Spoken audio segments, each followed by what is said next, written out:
was nothing. And then there was the Drunken Peasants Podcast.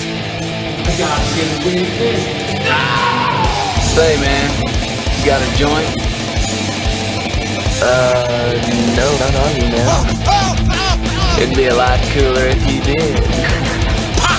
From the strangest corners of the internet, here to bring you opinions of the world from an altered perspective.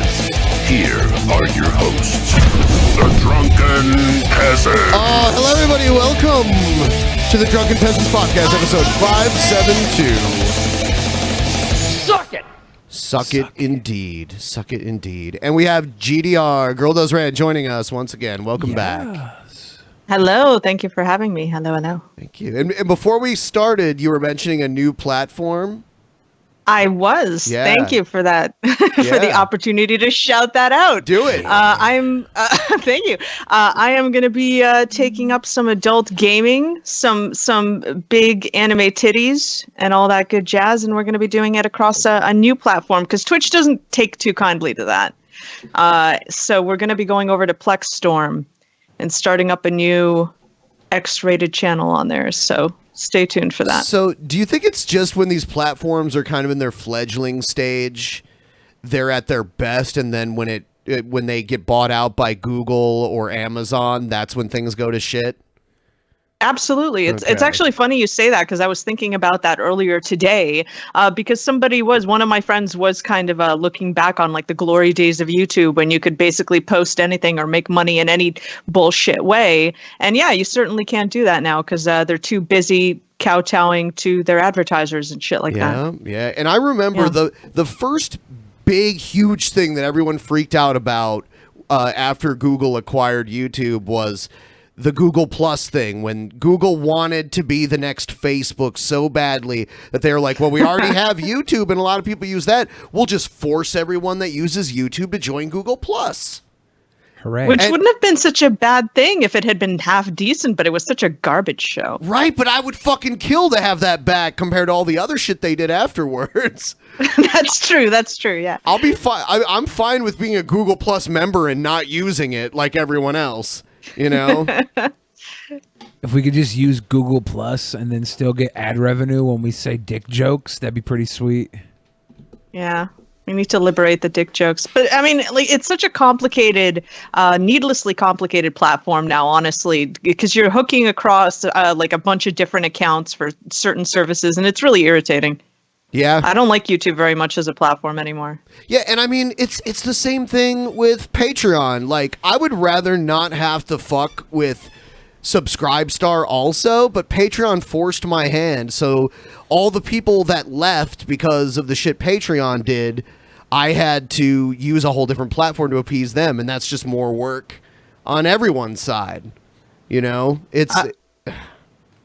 Did you ever, I'm assuming that you addressed that big Patreon drama they had recently where like new signups are going to be expected to potentially pay tier fees or something like that? I don't know. Did you guys ever get into that? I did get an email that said that, and it did say that both of my Patreons would be grandfathered.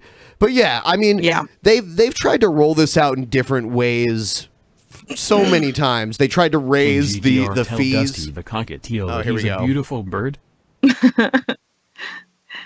Dusty is a beautiful bird. There we go. He does that every show. Not that I'm complaining. It's okay. He is a beautiful bird. He's got every right to remind everybody. It's true. Yeah. Yeah, so basically, like, if you've had a Patreon account, you're fine. But if you're looking to get into it, but get one now before they introduce this bullshit new rule. Yeah, get it immediately. Get it now. Yeah. Or is it too late? I don't think so. I'm not even sure. I'm not even sure if it's too late or not. Might be too late. If it's Look not now. too late, if it's not too late, it's coming up very soon. I've had a Patreon for so long, never use it. Yeah, I'm isn't grandfathered in, it patreon.com/Billy or something? Yeah, I got Billy. Yeah. But it's like just sitting there collecting dust. But if I ever want to become a cam whore or whatever you do with those things, I could do it. Are you saying you don't have like patrons just throwing money at you for just being you? I don't even tell people I have a Patreon. I'm glad I'm grandfathered in is all. In case I ever want to I use just it. assumed that people would find it and just sign up, and they wouldn't need any rewards or anything, just by virtue of you being Billy. Yeah, there's no rewards or anything. It's just sitting there. I had it in the dark for a while, but then I opened it up as a joke, and then people subscribed, and I was like, "That's stupid. That's stupid. Throwing money at me is stupid." Not a bad idea to have right now. So there you go. You know, ahead of the game. we had a guy over the last month or so. He was unbelievably generous with all of his Streamlabs that he was sending us. And then all of a sudden, on the 14th, we got all these crazy chargebacks. I got them on this channel. I got them on my other channel. Pimp Monk got them, and Hannibal and Monty got them. And from what I understand, this guy was corresponding with one of us. Not me. I don't want to name names, but he was corresponding with somebody and basically admitted like, oh, I just decided I gave you too much money and I needed money back, so I filed chargebacks on this, which is such bullshit. He put people's bank account in the red for this shit. Oh yeah. That's like that was one of my biggest concerns when I was opening up the channel to like donations and shit like that, Yeah. because apparently that's like the big problem that people have with that, the chargeback issue, and that's usually why I leave like most of my funds in from donations for like months at a time before I collect anything. Yeah, I mean, you shouldn't have to do that. I mean, okay, if this guy would have came to me and been like, hey, if you would have been like, oh, hey, you know, I accidentally gave you too much money, could you please refund some of it? I would have been glad to refund some of it. But when you wait like a month or more and then just decide, oh, I gave them too much money, I'll just surprise them with chargebacks. There's also fees and shit associated with that. And on top of that, I mean, if you wait a month, there's a good chance the money's already been spent on something. Especially if you're Pimp Monk and you're not smoking cigarettes anymore, so you gotta buy porn. Right. Poor Pimp Monk. They took his porn. Well, I mean, like the fees are one of the main reasons that people do that shit maliciously too. Like you got lucky with this guy, at least in a way, because I'm gonna give him the benefit of the doubt and say that he wasn't lying and he didn't do it just to fuck with you. But like some people do it just to intentionally fuck with some streamers that they don't like. Sure, and that does happen. I mean, it's not that much better though. No. In my opinion, it's not that much better. This could have been discussed and not been a surprise. I mean, and to be honest with you, it looks like fraud to PayPal because I've discussed it with PayPal. Yeah. Yeah. Because when you file like 50 chargebacks all on one day across 4 different accounts, it looks fraudulent. So Yeah. Anyway, No, I had that's why I set up a separate PayPal account for my thing like a while ago, because I did have one guy try to fuck with me through that. So it's just better to be safe and sorry. Yeah. I'm just glad we have enough people that give us kisses and hugs, because this is not a good thing. So we need kisses and hugs, guys. Please, please give us kisses and hugs. And belly rubs. I want belly rubs too. Yeah. Oh, you know what? Yeah. I think we're just going to jump right into DP Action News. So here it is, guys. Bro. He called me sir and got me so fuming angry.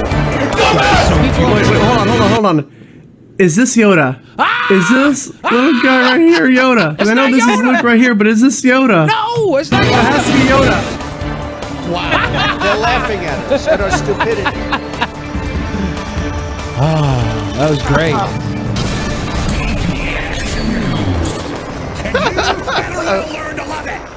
Dude, that was boner time. That was fucking lovely. I wasn't ready for that. Yeah, that's why I played it. I pooped myself a little bit in excitement. Is that Yoda? I don't think he was here to see it, because otherwise he'd be in the chat like, kill me! Kill me!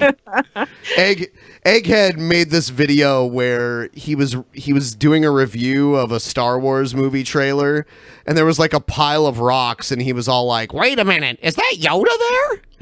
And he like does a close up on it. It's like, no, that's not Yoda. It was like 20 feet taller than Luke Skywalker. It was huge. It was taller than even Chewbacca. Is that Yoda? It's definitely Yoda. Man, I haven't seen Egghead in a while. He stopped by one of my streams the other day. It was like a blast from the past. Oh wow. I haven't seen him in a long time. Maybe he knew there was going to be anime titties around. Yeah. He loves anime probably. titties. He was jerking it.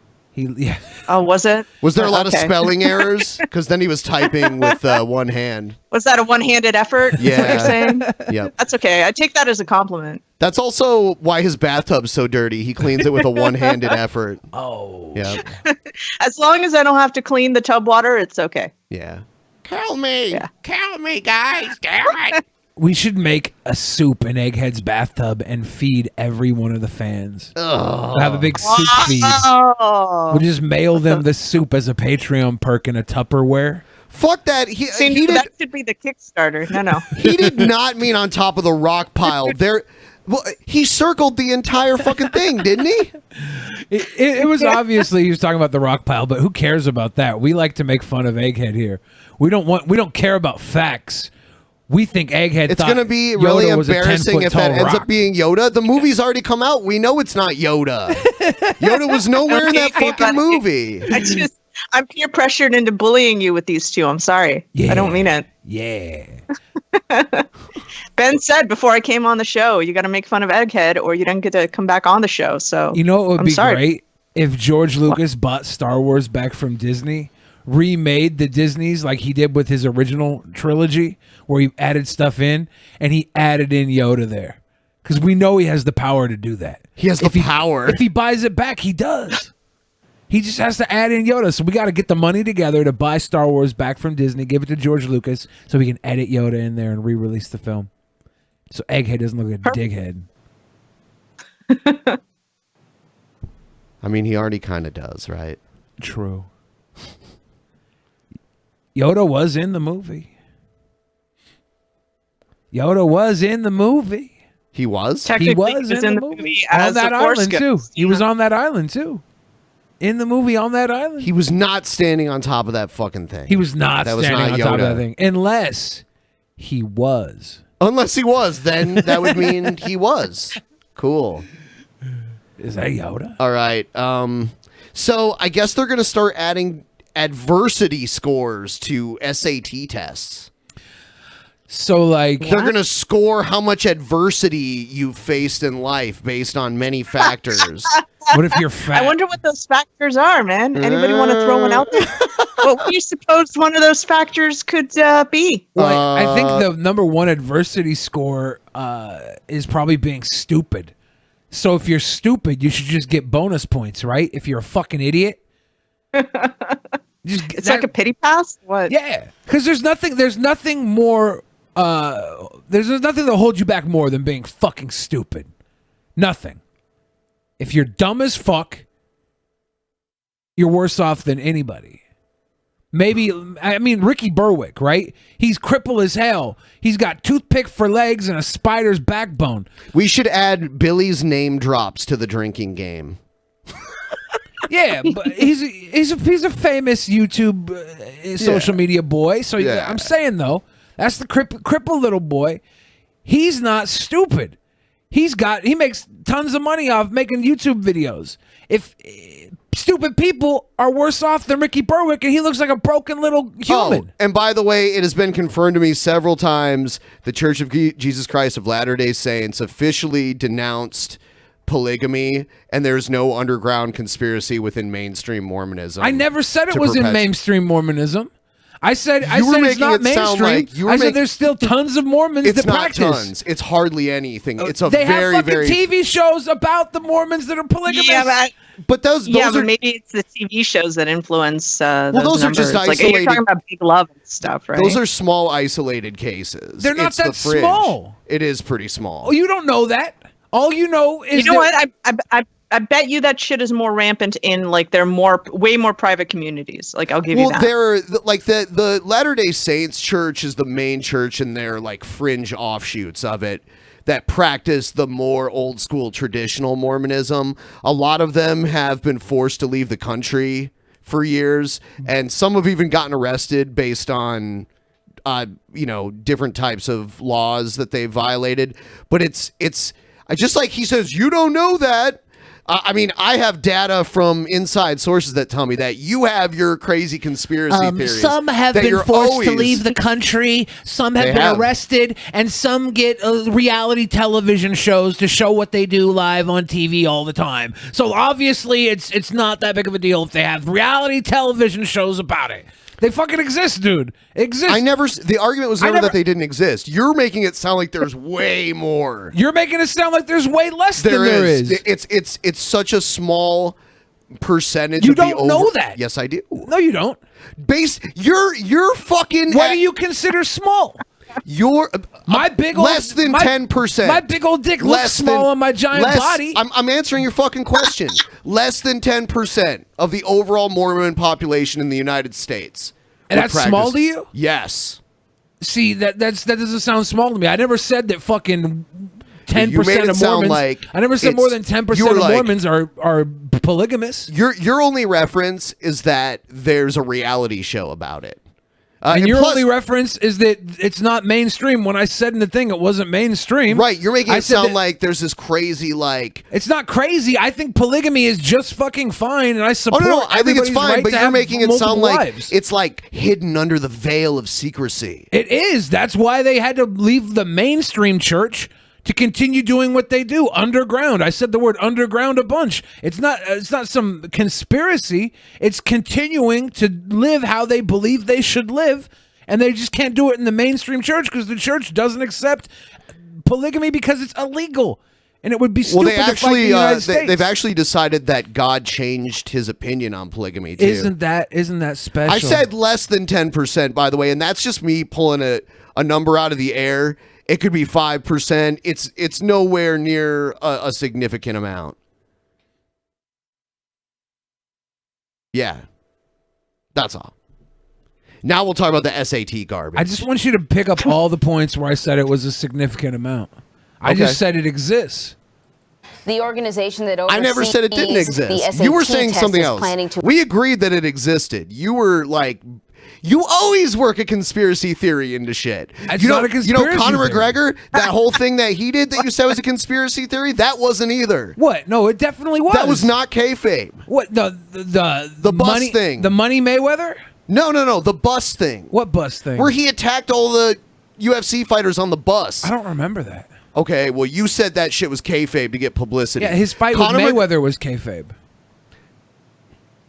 Anyway, the fucking the thing where he attacked the bus with the other MMA fighters on it and broke the windows and got arrested. You swore. Now you don't even remember what that. Fuck it. Assign an adversity score to every student who takes it. That's according to the Wall Street Journal. Now, the College Board will use that number to help understand students' social and economic backgrounds. It will be calculated using 15 factors, including crime rate and poverty levels in the students' high schools and neighborhoods. Students won't be told their scores, but colleges will see the number.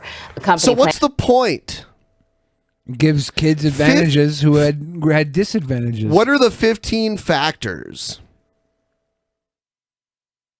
Well, the amount of crime in their neighborhood. Are they all measured equally, or are there like some factors that score way higher? If there's a lot of crime in your neighborhood growing up. Yeah, what neighborhood, your home situation. I bet you whether or not you're like from a single parent household. Let's not beat around the bush. I think your skin color will probably have something to do with that. Your nationality will have something to do with at least the deciding factor. Maybe not very obviously, but... So you mean like if you can afford to go to a tanning salon, they might think you have more privilege than someone else? Wasn't there that guy... Yeah, I mean, I think privilege will come into to factor into that, but they're not. They'll dress it up in some terminology. You know what I think it might be, Billy? It's all those fucking chemtrails that the government puts down on all of those fucking poor neighborhoods. Yeah, if chemtrails isn't one of the 15 factors that gets you adversity, then I'm very disappointed.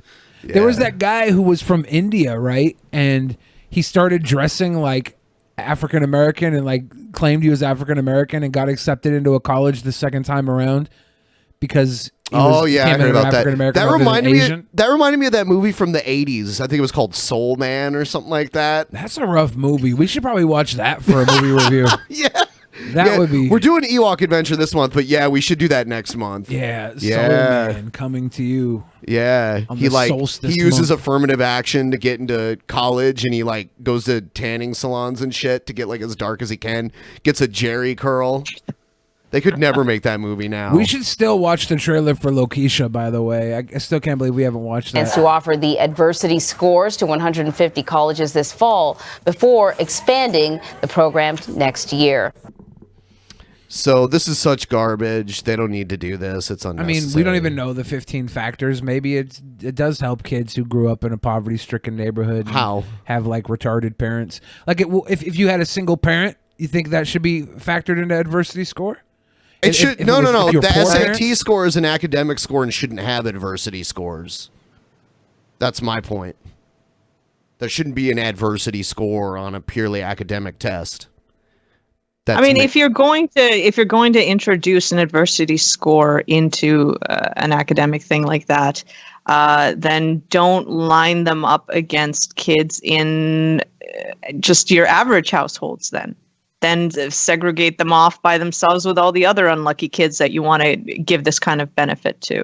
You know, like when you line it up against just regular academic testing, I don't see the point if it's like a general thing, like if it's for everyone. Just drop out of school like Bill Gates did. Yeah. Just start up a Microsoft company, just like he did. It's that Make easy. yourself Microsoft. Get rich quick. The serious thing here is that like the biggest adversity is just not being born into wealth and being stupid, right? So if you're stupid and poor, give them all the fucking bonuses they want. It's not going to help that much in the long run. You get to get school debt. Good job, dumbass. Like the only circumstance where I can imagine this would be effective and fair was that if you have an intelligent student that's, let's say, comes from an abusive household and simply cannot accomplish their full potential because they're too distracted or whatever else, right? Like that's the only scenario where I see that working, but that's such a specific one that, you know. Yeah, we'll see where it goes. I mean, are they going to assume people... are they just going to assume that people had adversity in their lives based on the way they look and where they're from? Because that's not always necessarily the case. Well, is this there changing? There could have been someone that had all the privilege as far as race and wealth and that kind of shit goes, but they were psychologically or physically abused as a kid. How are they going to know this shit? Yeah, like if your uncle gave you a hand job, you should get bonus points.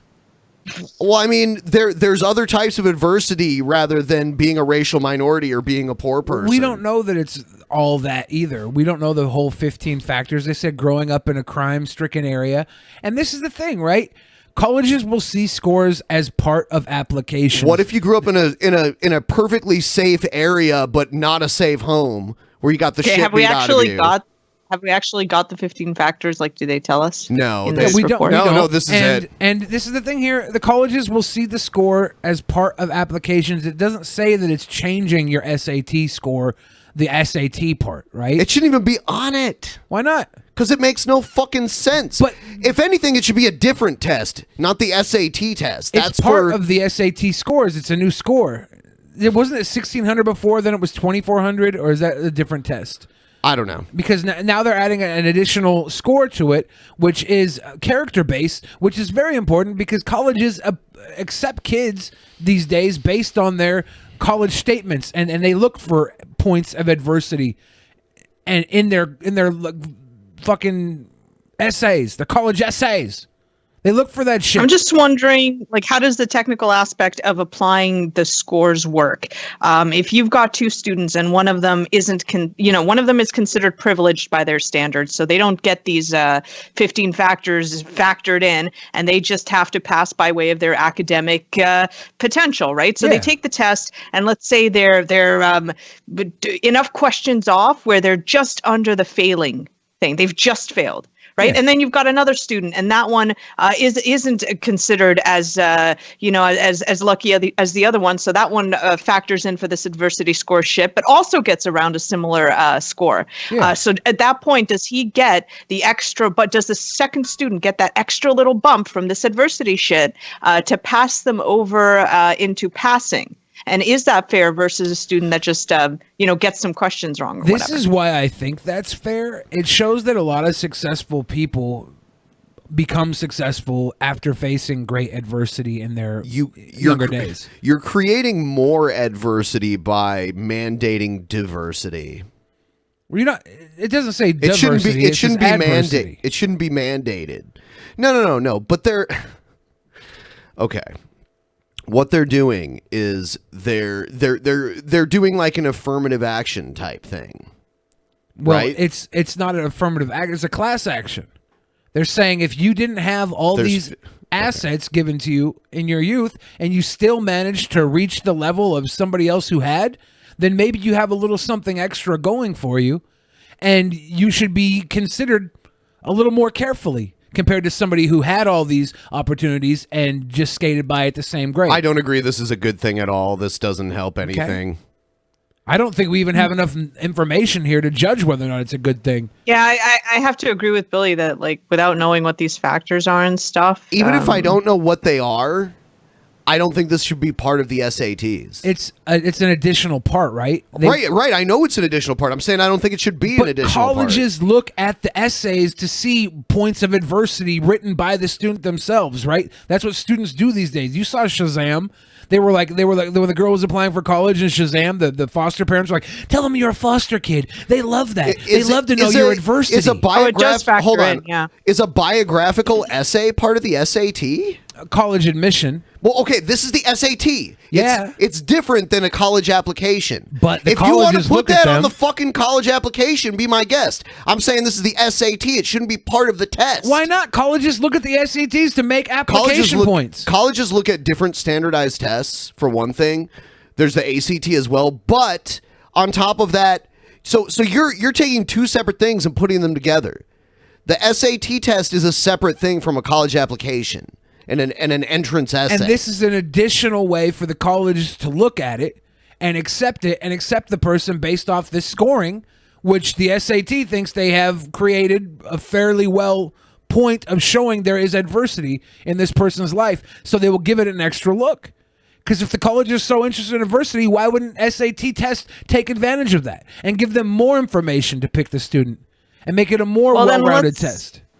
Let's say that you could then maybe meet in the middle, and instead of introducing adversity scores into the SATs, you'd have adversity testing just by itself, and don't introduce it into score factoring for SATs. Yeah, it shouldn't be part of the SAT The score. SAT scores are still going to be the same, This is some right? virtue signaling bullshit. This is an additional... Well, the SAT scores, they're basically a breakdown of how you've done in the classes you've signed up for, right? Yeah. So maybe that should be a completely separate thing from adversity. I'm not saying take out the idea of adversity scoring completely, just maybe don't adapt it to SATs. The rest of the academic scores in the SATs, based off the information I see here, means that's going to be the same across all boards. There's just going to be a separate level of adversity scoring showing if this What about a white rich man who had like pediatric cancer for most of their lives? I bet you Is that's that high factored in there. I adversity? bet you it's factored in there. Okay. I would hope that would factor in. Medical with conditioning 15 as a things, child? it could be. I don't think Yeah. that should really matter when it comes to college entrance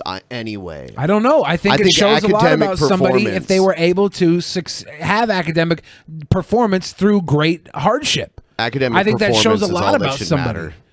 Academic performance. I mean, if we're talking about, if it was all that should matter, then why do they ask for application essays? if we're talking saying about what like makes you different? scholarships and tuition, like tuition assistance, that sort of thing, then you can look at the personal stories and accomplishments of people. But when it comes to just getting accepted into the university of your choice, I don't think this scoring system in is the the pleb right way chat, to go about it. In the pleb chat, someone said, May Check said, "We are going against Darwin's law. We're dooming ourselves. Civilization, all right, goes against Darwin's law. We're in civilization right now. We're reimagining what it means to be survival of the fittest because we no longer need to be the fittest. Yeah, I get what they're saying as and well, I don't but agree. It's I don't antiquated. I don't agree that civilization is against Darwin's law. Creating civilization is within our nature as a species, and that's part of our being fit. We're a strange type of species where intelligence can actually trump strength and cunning. Well, intelligence is part of the fittest, but yeah, as a civilization, as a society, we work together and we're as strong as our weakest link. All right, so we have to find our weakest links and try and give them opportunities to become stronger. It makes the whole stronger. If we just the trouble is that when you have a situation like that, though, the trouble is that they don't so much find these weakest links and make them stronger. They find these weakest links and give them the advantages that somebody who is already equipped for that should have, instead of preparing them for being able to, work in an advantage situation like that. It's just a giveaway. It's not an education. It's a giveaway a lot of the time. What if these adversity scores finds people who normally would not stand out because of their pedigree, but they have succeeded in certain ways despite the adversity against them? That would tell me they're strong and driven, and I would want them in my school. And do strong and driven people deserve more handouts, or because they're strong and driven? Is it a handout, or is it more consideration? Or consideration. I say this shouldn't exist at all. I think it's crazy not to adapt and pick people who have proven themselves in ways other than academics. If someone's an exceptional student, but they can't afford to go to a good college that we know based on their academic ability they would excel at, then I think making exceptions to help them afford that is one thing. But I think just coming up with these factors and that can overtake academic performance. Someone with a higher diversity score would be more likely to get accepted. You keep saying diversity, it's adversity. Or adversity, whatever. Yeah. Adversity score. I fuck it. Never mind. Well, it's just like we don't even know what the 15 factors are. But if colleges are looking for people who have gone through adversity, right? If they're looking for people who have gone through adversity in their essays, then it's obvious that the SAT scores would benefit from giving the colleges more adversity information. If that's what the colleges are looking for. To me, this looks like progress. I know. To me, this looks like them filling out a quota. Yep. Forgive me. That's what I think. That's what I want to, like, Billy, I want to believe that is the case, because I want to believe that our school system, our education system actually gives a shit about the education portion of it, but they really don't. Like, if you talk to long-term teachers or anything like that in unis and even in high schools and stuff, and you ask, like, what kind of programs do you make available for children that need help, and even if you present volunteers readily available, you'll have a lot of trouble setting stuff like that out, because teachers would rather just kind of swell up their scores. Like, it's the system itself is also the problem, because they don't give a shit. And well, maybe this is them trying to correct the system. We really don't know yet. I just don't want to throw it away as being, they're trying to meet the diversity quota, because they've been trying that for 30 years, right? If it was for a diversity quota, would you be against it?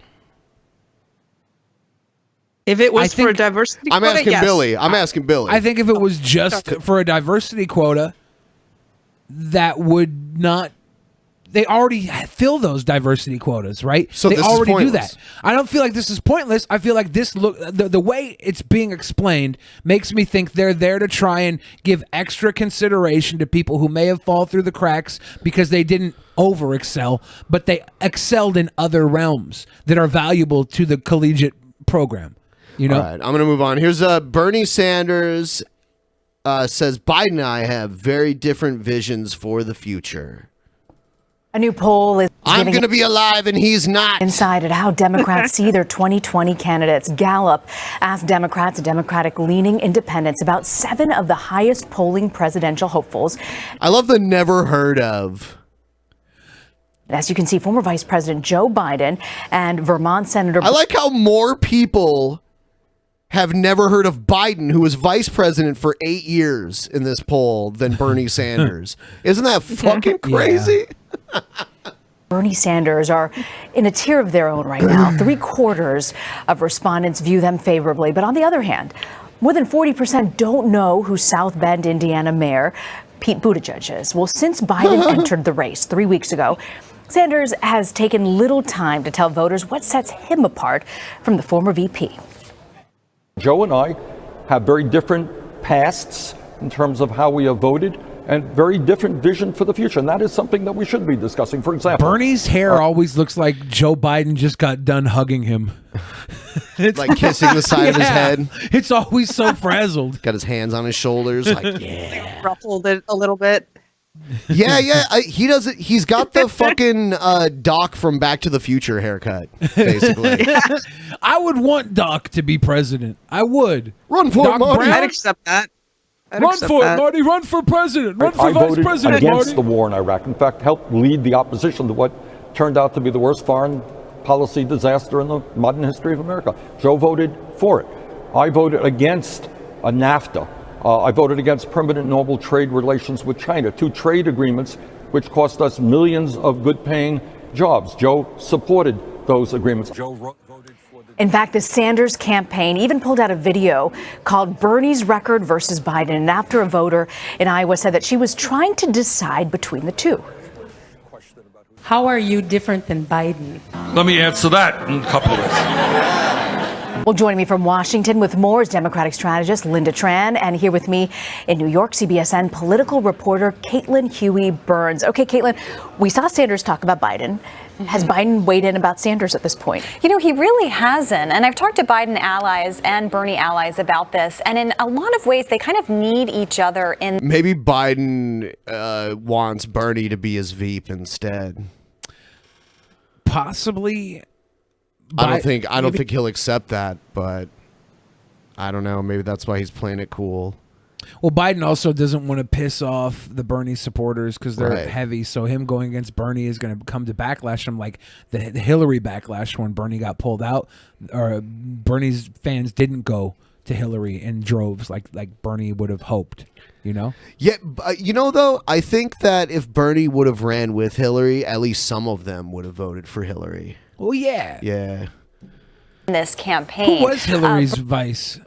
So I can't even remember his name right now. He was so fucking boring and vanilla. He was your typical vanilla, middle-aged white guy Democrat. I can't remember. Yeah. He was like an Al Gore type guy. You know. Damn it. Boring as fuck. Somebody better post that. Someone will post it soon. I don't remember. Don't feel bad. I can't even remember what the guy fucking looked like. Yeah, I mean, but you don't live around here, so you didn't have to worry about it that much, right? Yeah. No, but I still paid attention to it like crazy. Oh, that was a fun time. Yeah. Yeah.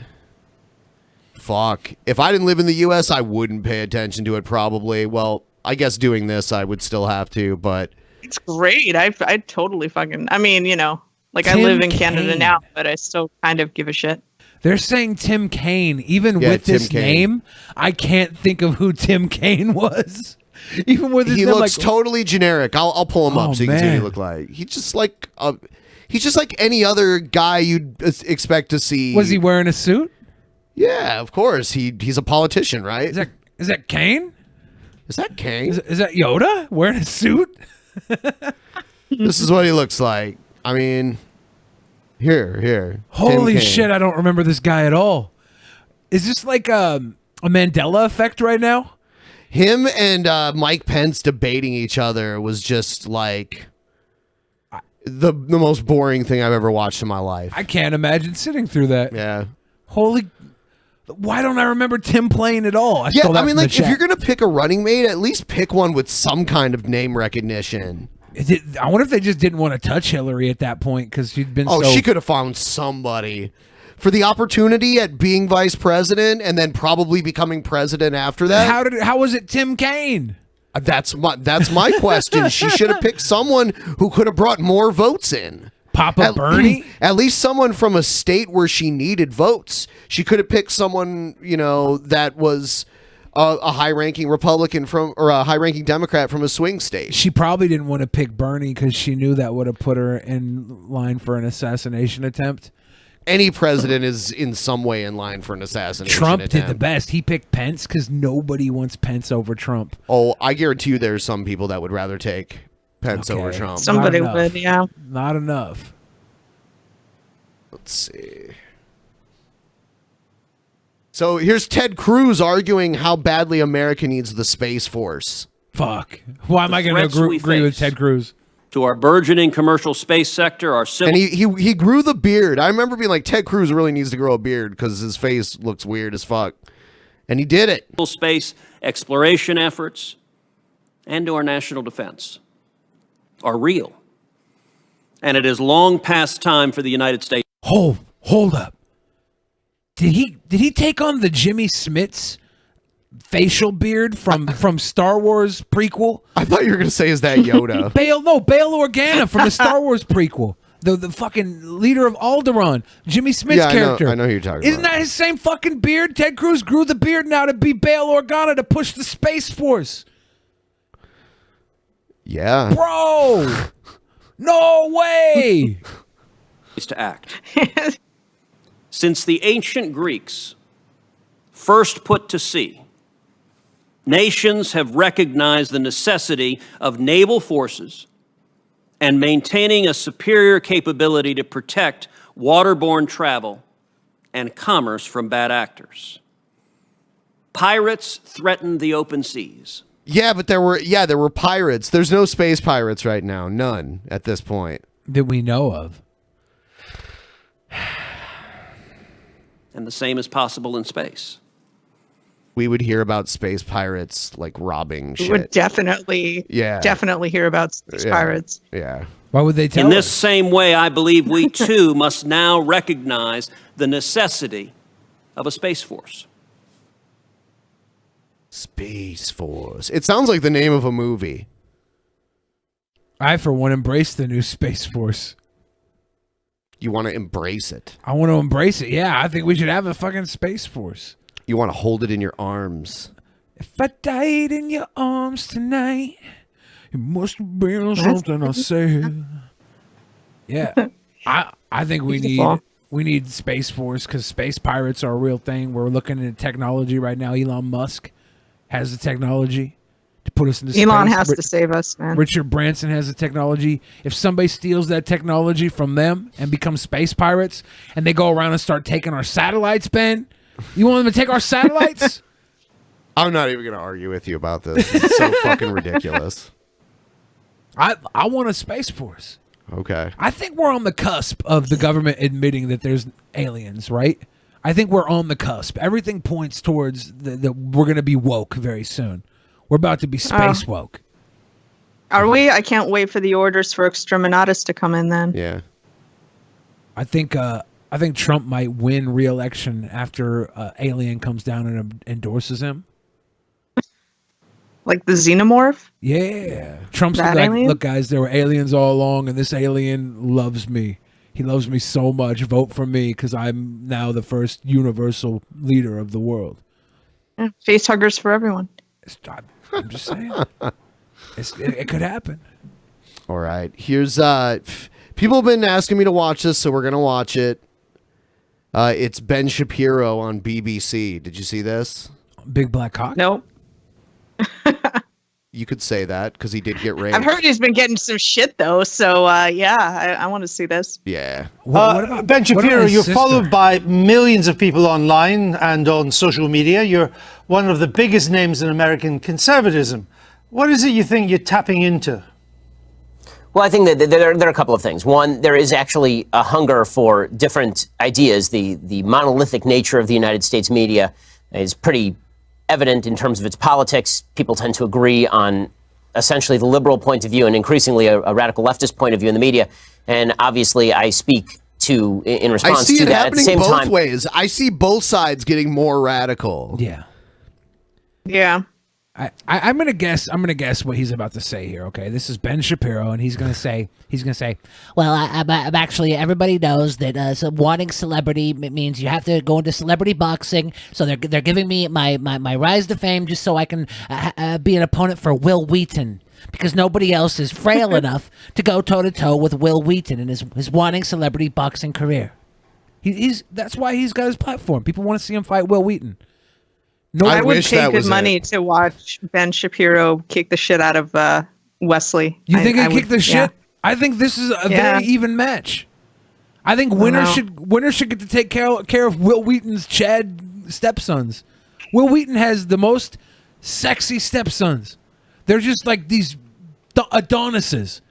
You see Will Wheaton's wife and his stepsons and Will Wheaton together, and you're like, holy shit, the woman that fucked Will Wheaton's wife before Will Wheaton, or the guy that fucked Will Wheaton's wife before Will Wheaton, was an Adonis, because he made two perfectly adorable children, and they stand next to Will Wheaton and look that much more fucking masculine. It's amazing. I try to provide an honest take on the issues of the day, and that means that I'm not beholden to the Republican Party, for example. It means that I am going to speak out whenever I think that a principle is being violated, just no matter who is doing the violation. You worked for the right-wing Breitbart website, but you left over its support for Donald Trump. And I think you said you'd never vote for Mr. Trump. Why is that? Well, in 2015, 2016, the Breitbart made a hard turn in favor of one particular candidate, and that's their prerogative. Lots of publications have an editorial point of view. Yeah. Shapiro was very anti-Trump, but now he's kind of been like, well, I'll probably vote for him next time. And Breitbart was one of those. The reason that I left Breitbart specifically was because of an incident in which a Breitbart reporter, a female reporter, was grabbed on the arm by Corey Lewandowski, then the campaign manager for President Trump, and was bruised on the arm. And then Corey Lewandowski proceeded to lie about it, and Breitbart proceeded to throw its own reporter under the bus, suggest that she was lying or making this up. And at that point, I determined that I could no longer work for a publication that wasn't even willing to stand up for its own reporters, and instead would throw those reporters under the bus in favor of a candidate that it sought to back. Haven't you lost your battle for the Republican Party, though? Isn't the Republican Party now the party of Trump?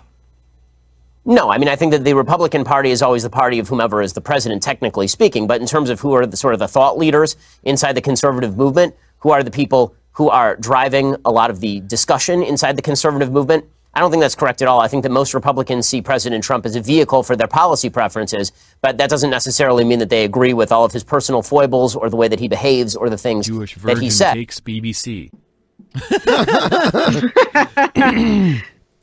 And I think a lot of Republicans respond in anger to the media attacking President Trump, mainly out of a reactionary and half-appropriate upset that the media seem to have a double standard when it comes to covering certain politicians. I'm interested that you think there's a thought movement inside the Republican Party.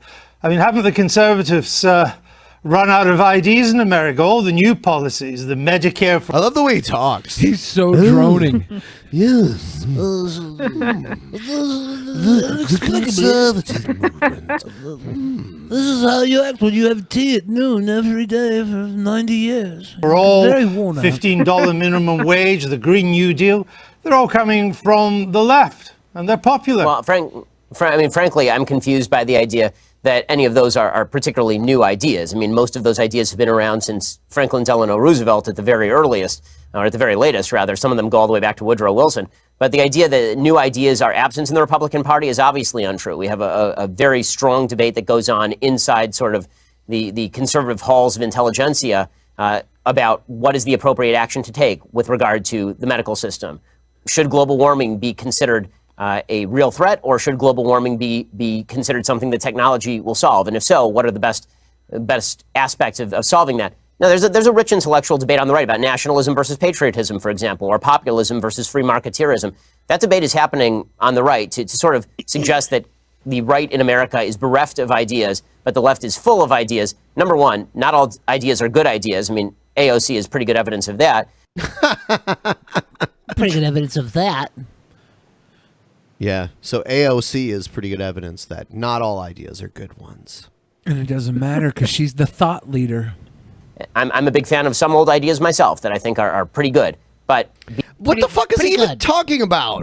Like, he doesn't mention any of AOC's ideas that he thinks are so terrible or why they're terrible. But he's like, yeah, well, you know, some old ideas I like. What the fuck? You're not saying anything. You're not bringing anything specific up. You're just running your mouth. Beyond that, I think that it is intellectual sneering of the highest order to suggest that only the left has new and decent ideas. I mean, it is true. A lot of the right ideas are moving backwards. Like the abortion thing that we're seeing right now. Fuck. Those are not That's new true. ideas. Yeah, Jesus. Yeah. Some of the ideas that are popular in your side of politics would seem to take us back to the Dark Ages. Georgia, new abortion laws, which you are much in favor of, that a woman who miscarries could get 30 years. A Georgian woman who travels to another state for an abortion procedure could get 10 years. That's so fucked up. And just a shout out to any Drunken Peasants fans in the Georgia area or around. If you ever feel like you got a little bit of a tummy ache and you want to get away and come on over to Seattle, hit me up. Let me know. I'll get you to a nice... Billy performs abortions. I'll get you to a nice tummy ache clinic to get your tummy ache taken care of. And we'll, I don't know, we'll eat some soup or something and send you back home. You just fly out here. We'll make it happen. Is that the medical process, Billy? Yeah, I just want to fix their tummy ache. You fix their tummy and you give them a bowl of soup and you send them home. Yeah, if you got tummy ache, come on over. Extreme hard policies. Well, okay, a couple of things. One, I'm not sure. I mean, frankly, I don't know whether are you an objective journalist or are you an opinion journalist? I'm a journalist that asks questions. Okay, so you're a supposedly objective journalist calling policies with which you disagree barbaric and suggesting only one side of the political aisle has ideas. So I just want to point out that I wish you would at least be honest in your own biases. Mr. Shapiro, I know that broadcasting in America is now so polarized that on one program you only have the left and another one you just have the right. My job is to question those who have strong views and put an alternative to them. If you were an anti-abortion person, I would be putting pro-abortion questions to you. But you are really would you call the pro-choice position? So why don't you just answer my question? Ooh, look at this little fucking weasel not answering anything. And then this old man, like he's slow as hell and fucking over here talks a lot. Super fast talk, but he doesn't say shit. And this old man's giving him like these answers, giving him the opportunity to fucking speak his piece, and he's just snaking around. Well, let me ask you something else, because I don't want to answer any question because I really don't have any favorable opinion that I can share here. I'm just gonna ask you questions so we can go nowhere at the end of this. Fuck you, dude. Fuck you, Shapiro. Talk. Sir, well, the reporter's not buying into it. Please answer. Yeah. So this one. Would you suggest that a late-term abortion is brutal?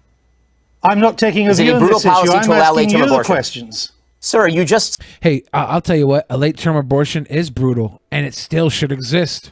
Fuck you. Suggested the pro-life position is inherently... Get your fucking bowl of soup. Come out to Seattle. Get your bowl of soup. Inherently brutal and terrible, so I'm asking you, as an objective journalist, would you ask the same question to a pro-choice advocate by calling their position brutal and horrible? What I'm asking you is that why is it that a bill banning abortions after a woman has been pregnant for 6 weeks is not a return to the Dark Ages? What's your answer? My answer is something called science. Human life exists at conception. It ought to be protected. Now, so like whenever someone asks me a question, I'm just going to be like, because science. Science. Yeah. I blinded you with science. Here's That's some how it works, man. Here's some logic though. Even if human life existed at conception, it doesn't exist on its own until it's out of that body, right? Like as long as it's harboring a rent inside of a woman's gut, it's her fucking choice whether or not to evict. Get the fuck out of here. Yeah.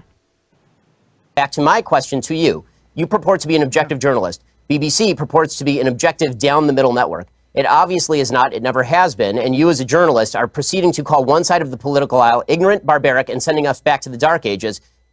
Why don't you just say that you're on the left? Is this so hard for you? Why can't you just be honest? Seriously, it's a serious question. Mr. Shapiro, if you only knew how ridiculous that statement is, you wouldn't have said it. So let's... That's good. Oh. That's so good. Yeah. That was nice. So like he's not answering the questions. He's like, well, just say you're on the left, okay?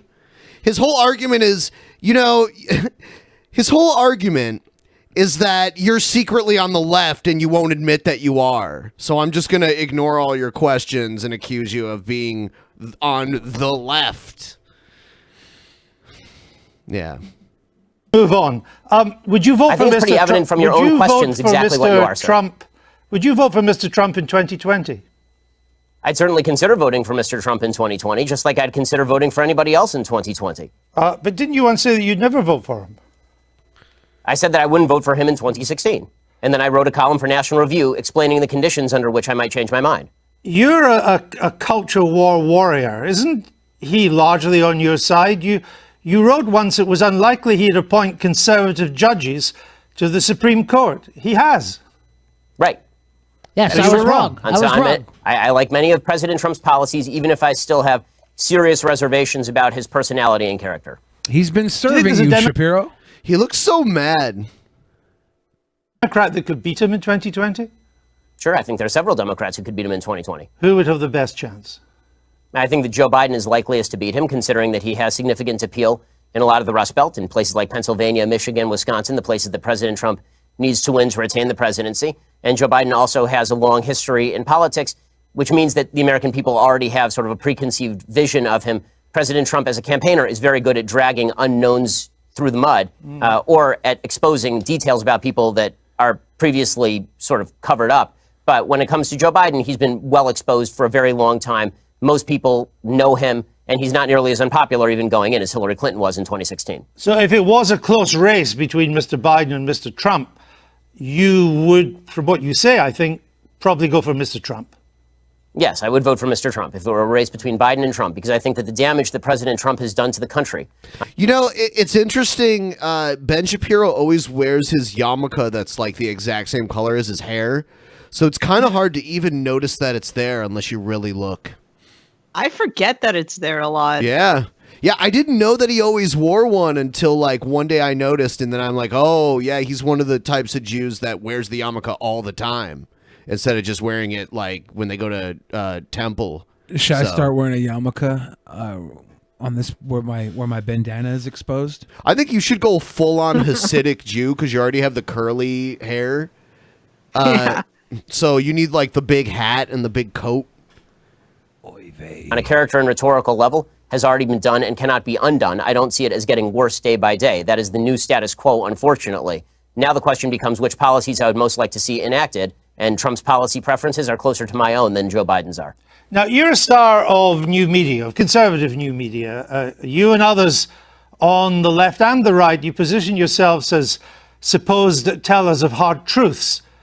But haven't you all just really coarsened public discourse in America and exacerbated its divisions? You know, it's kind of odd to be hearing about me coarsening public discourse when you call policies you disagree with brutal and bringing us back to the Dark Ages, sir. I mean, if the policies are brutal, then they're brutal. Like, they are. Like, he's not lying. It's just you don't agree with the language because it makes you look bad. Well, fine. Throwing abortion doctors in prison for 99 years is pretty terrible. If your tummy starts to ache and you don't know what to do, just fly out to Seattle, get your pennyroyal stew. The point, I don't want to return to it, but the point was to put a position for you to reply to it. And I thought we covered that. I put think some of the points too, because on your characterization of issues is part of the problem in the coarsening of public debate. Well, maybe it's also part of your problem too, because we have from your YouTube videos, Ben Shapiro destroys the abortion argument. Ben Shapiro destroys transgender. And by the way, he denies that these are his videos, but people have gone to his channel and found that these are, in fact, the titles of videos on his channel. Really? I've always felt that so good. But he's not the only one that does that. And it's always been so cringy when it's like, I destroy this or that. Like, no, you don't. Well, there's a huge... Well, now he's about to deny that those are his videos, though. Watch. Is that not a kind of coarse public discourse? Well, are those videos labeled by me? I have no idea. But why are you picking out? Why are you? I have a question. Why are you picking out random YouTube videos put up by people who are not me? Are you and then attributing the titles to me? Are you unhappy with the way they've been described? I think that people can describe me however they please. It's a free country, and I'm all in favor of a public debate. If you watch the actual clips, they are generally civil conversations between me and somebody who disagrees with me. You say in your new book, you suggest that America's largest struggle at the moment is, quote, the struggle for our national soul. We are so angry at each other right now. And I think that's true. I've just returned from the United States. But aren't you part of the problem with the way you go about your discourse, not the solution? I think we can all do better in our discourse, but the fact that I've reached out to so many people across the aisle to have conversations with them is pretty evident. The fact that I was willing to walk from a publication that was paying me money over principle is pretty evident. The fact that I've called out President Trump, a member of a party of which I am a member, repeatedly when I think that he has done things that are immoral, I think is decent evidence that I'm looking at least for a civil conversation. Well, as you say in your book, you say that there's quite a key phrase, we are so angry at each other right now. But as I say, aren't you part of that anger? Aren't you encouraging that anger? For example, you described Mr. Obama's State of the Union address in 2012 as fascist mentality in action. Yeah, now he's going to start doing that. Well, now you're just quote mining me. Old stuff that I said, 10 years ago. He's going to do that. He's like, I said that a long time ago. Well, I think that if you want to argue with the characterization, then we can talk about what exactly his State of the Union address said. Is it charged language in politics? Sure. The problem that I have is not with charged language in politics, which I'm generally in favor of. I like a robust public debate and a very loud and spirited public debate. I have no problem with that whatsoever. What I'm talking about is the assumption that people with whom we disagree politically are inherently of bad character or, in your words, want to bring us back to the dark ages. But again, it was your description of the State of the Union address in 2012 as fascist. The wording of President Trump's 2012 address was bad and wrong. That's all. Bad and wrong. That's Bad and different. wrong. That's different than fascist. That's kind of a large leap from bad and wrong to fascist. Well, that's because he's also very eager to label this, the use of words as bad and wrong, and yet he's listening to this reporter who's basically, bringing his own words up against him in argument. Right. And he's twisting them around. Like he's fucking consciously doing that very thing right now. Right. Plenty of things are bad and wrong, but it doesn't make them fascist. Well, I suppose that's true. But if you would like to, again, if you'd like to read me the column out loud, I suppose I can critique it for you. Again, with Mr. Obama, you said, and you're Jewish yourself. I only mention that because to put this in context. The Jews who vote for Obama are, by and large, Jews in name only. Ginos. So he's saying, he did say that anyone who's a Jew that voted for Obama is just Jew light, basically. Like, you say you're a Jew, but you can't really be one. The no true Jew fallacy, basically. Oh. Yeah. You call them. My statement was based on the fact that Jews in the United States, as an ethnic group, are largely irreligious, which is true by every single poll. Jews are the most irreligious group in the United States. As an Orthodox Jew who actually takes Judaism seriously, the point that I am making is that most Jews who are ethnically Jewish are not religiously Jewish in any context. No. The point you were making is that Jews who vote for Obama are Jews in name only. I said that, yes, that is correct. The Jews who voted for Barack Obama, a progenitor of the Iran deal. So he wasn't talking about irreligious Jews. He was talking about Jews that voted for Obama. There were Jews, I'm sure there were Jews that are religious, just as religious as him, that voted for Obama. So a person who was cracking down on religious liberty, a person who spent much of his career as president of the United States attempting to deprive Israel of the necessities to defend itself. That people, Jews who voted for President Obama, by and large, cared about Judaism far less than they did about other priorities. Did you say they should turn their badge in as a Jew? Yes, I believe that if you are Jews get I believe badges? I mean, they did in the concentration camps. They did. Yeah. Oh. They did. I would turn that in. But those weren't good badges. Oh. Yeah. No. If you are somebody who takes Judaism seriously, that comes along with ideological commitment. I mean, I guess. Also, I hope you're having fun, by the way, going through every old tweet that I've ever sent to try and do gotcha questions. But if you'd like to have a discussion about my general philosophy or things I've done and say, he's getting this is the beginning of when he starts to get really mad. I don't know. That's 2012, so it's now 2019. If you'd like to discuss something I've done in say the past 5 years, why don't we do that? How about that? Because your book is a criticism of how angry America is and how America has to do better. And I'm simply I have trying an entire to point list out, on my website, sir. Sir, on my list, I have an entire website of dumb and I'm bad simply things trying that to I've point said. out some of the things Yeah. you've said that seem to me to help to stoke that anger. For example, you said Israelis like to build, Arabs like to bomb crap and live in open sewage. Well, as I say in an article entitled, here's a list of all the giant... Yeah, I mean, he didn't say... I mean, it would have been bad enough if he would have just said Muslims, but he said Arabs. That's like a whole race of people. Yeah. So that is kind of... bad, dumb things I've ever said. Was that includes, dumb? Well, yes, that's a dumb tweet. And not only, but it is also important to mention that the next few tweets clarify that that tweet is specifically referring to the Hamas leadership, which, by the way, a BBC I've seen is relatively reticent to condemn. No, actually, it wasn't. What you went on to do and say, you are correct about the slur on Arabs. It's not all Arabs that want to live in open sewage and blow things up.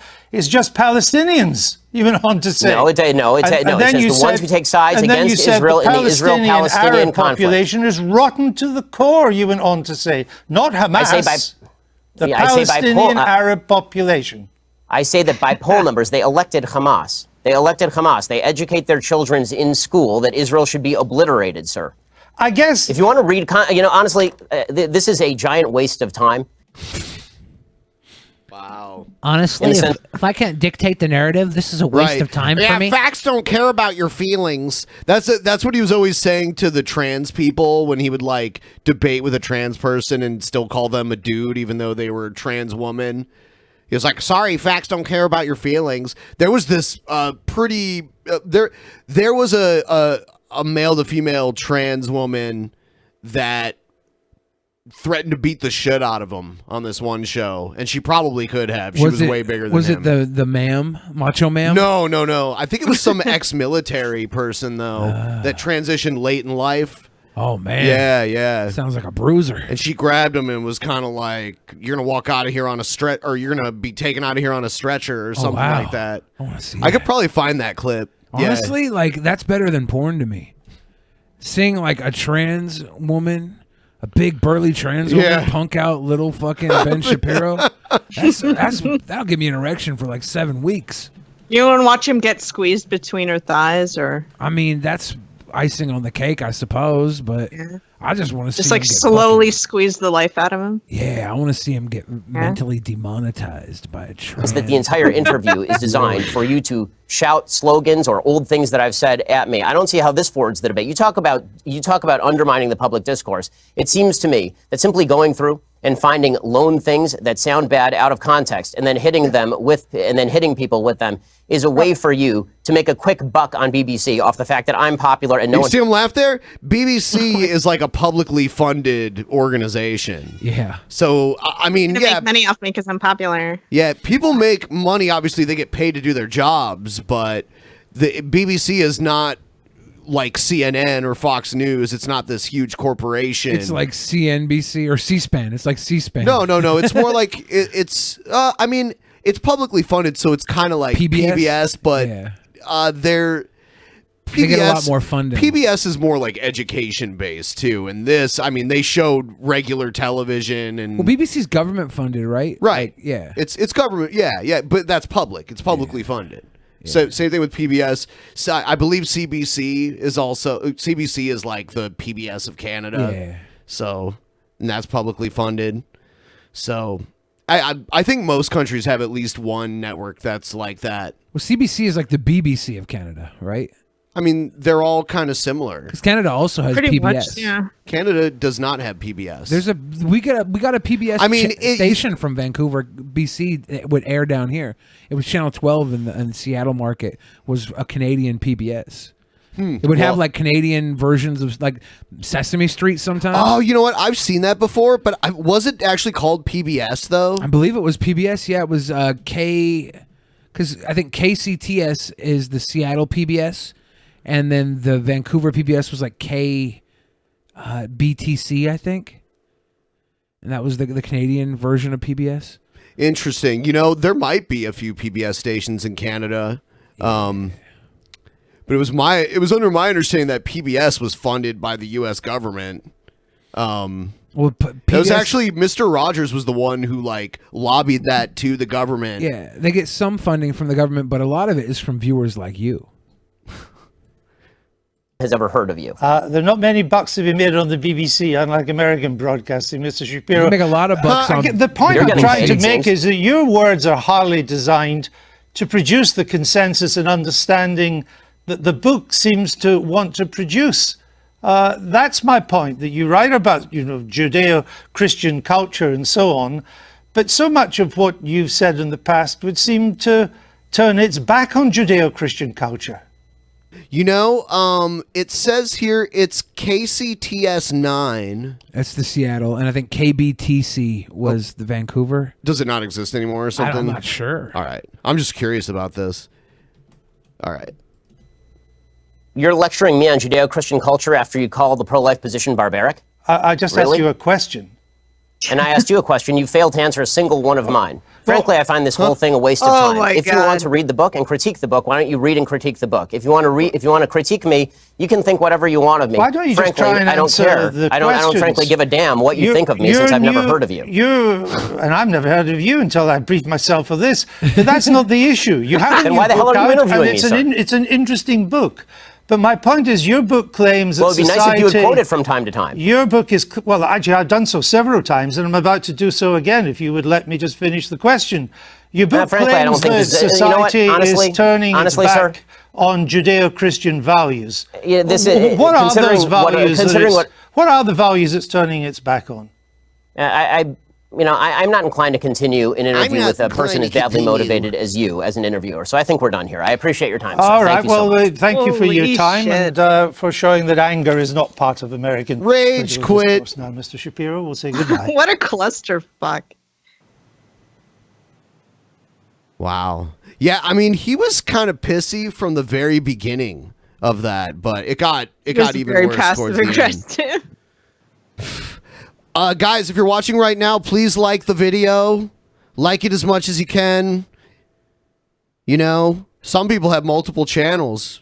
Maybe you can just sign into all those fucking channels and like the video. Yes. Why the fuck not? Hundreds of Do channels. that. Make sure you're subscribed too while you're at it. You do get unsubscribed automatically. It happens. It happens. To me. Yeah. Every fucking time. Every time we do a new video. Yeah. I mean, also, if you're in chat right now, if you're watching the video on demand version of this, go into the comments and just type Ben Shapiro's little bitch. Type Ben Shapiro's or just type hello. I asked people one time to type "ree," and the spam filter picked up some of those, but I just went in and approved them. Ree. Yeah. But leaving comments, that helps out a lot too. Just start arguments with people in the comments just for the hell of it. Even if you agree with them, just be like, no, you're wrong because reasons. You're wrong. Yeah. So we got one more news story. Wow. So Chelsea Manning going back to prison. For why? For not testifying against WikiLeaks. Damn. At least Chelsea Manning, is sticking to her guns, Chelsea Manning will be going back to jail after she once again refused to testify before a grand jury investigating WikiLeaks. The former Army intelligence officer is being held in contempt for not cooperating and will be fined $500 a day. In court today, Manning said she would, quote, rather starve to death than change my opinion to this regard. Wow. Manning was convicted in 2013 on charges of espionage, but had her sentence commuted by President Obama. WikiLeaks founder Julian Assange is currently facing charges of conspiring with Manning to hack into U.S. defense systems. Wow. So I haven't heard too many people argue that they should be punished. It seems like mostly only the government wants to punish them.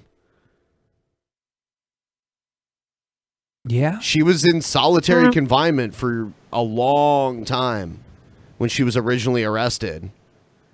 Snowden was the only one that really got away.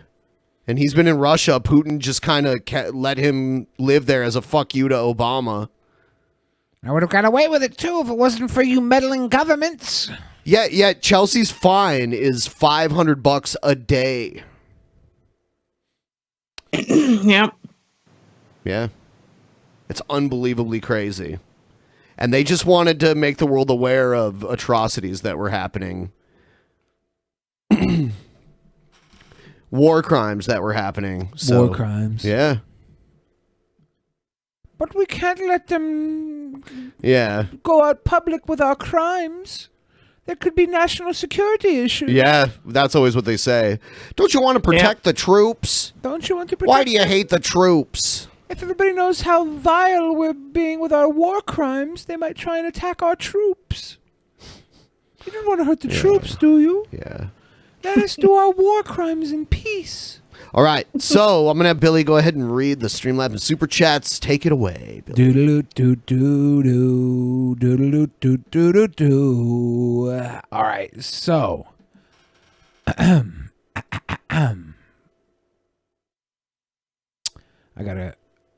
gotta find the beginning of all these sweet donos. Chris Xavier said this is a sweet boy anti-fraud tip. Thank you. Thank you, Chris Xavier. We appreciate those. I'm Baton says, love you. Sorry for your recent troubles. Don't forget, I'm a skilled death technician with reasonable prices. Jesus. Baton, we might need you to actually go perform some underground abortions in Georgia for us. Oh, yeah. You promised them you were going to do that. Well, yeah, but I mean... What about the soup? If his price is more reasonable... Does it come with soup? It does. There will be soup. Okay. Chris Xavier says, Billy, I suggested to Ben recently that you guys should watch Tommy by The Who. Would you be interested? I don't know. I mean, I like The Who. I'm sure the movie's like really weird and outdated. I don't know. I mean, I'd be up for a musical. musical. It was a pretty popular musical. I don't I'd be know. up for a musical review. That's not a. That's under consideration. Dead King says, I turned 19 today, so I'm on my way to Canada from Alabama. Glad I could catch the show. Wow, I'm you're in going Kentucky all the now. way from Alabama to Canada just because you're legal to drink there? Wow. Well, you can't Dude, you can't drink, right? If you're from out of states now, they don't take your out of state No, ID. That's not true. Are you sure? I am absolutely fucking true. Yes, that's not I think true. it's recently changed. Oh my god, dude! You believe every rumor you hear.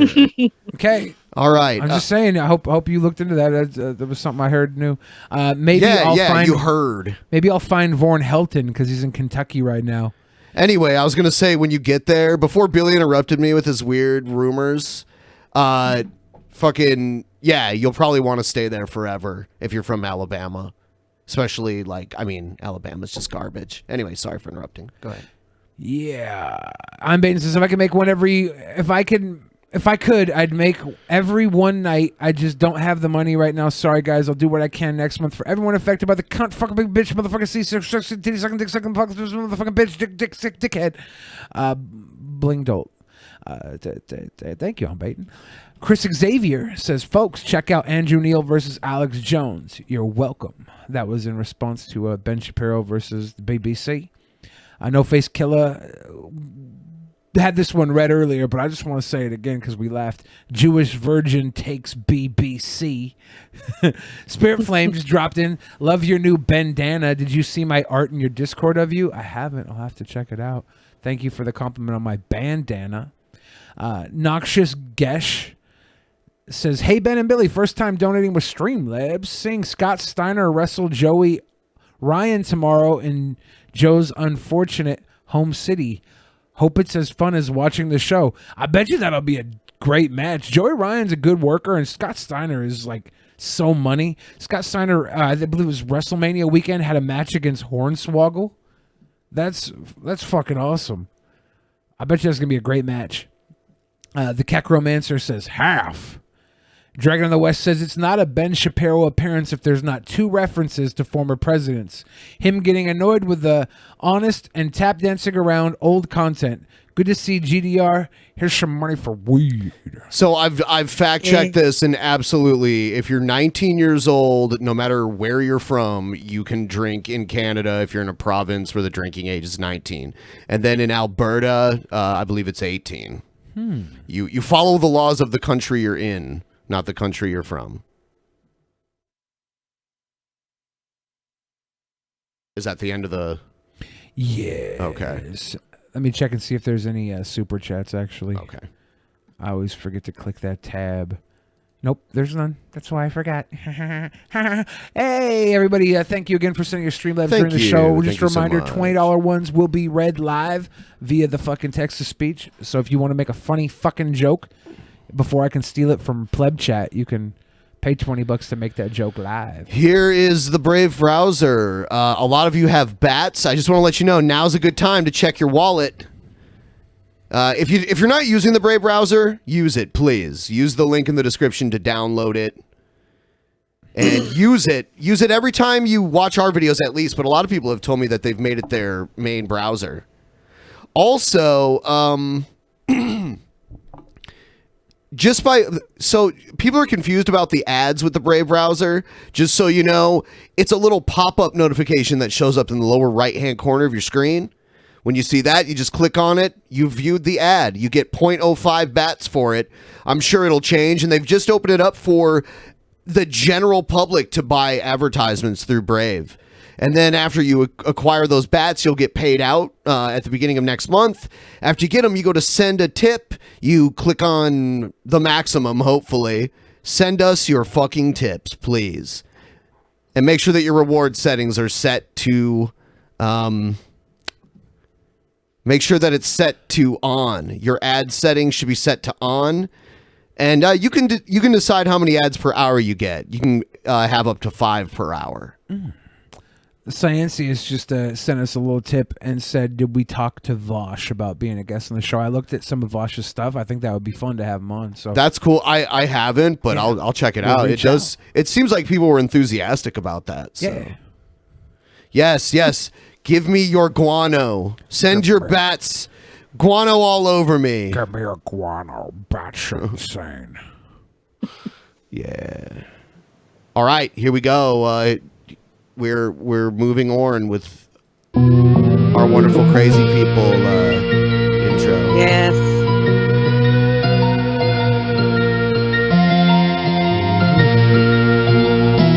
Wait, is she going down on Yoda?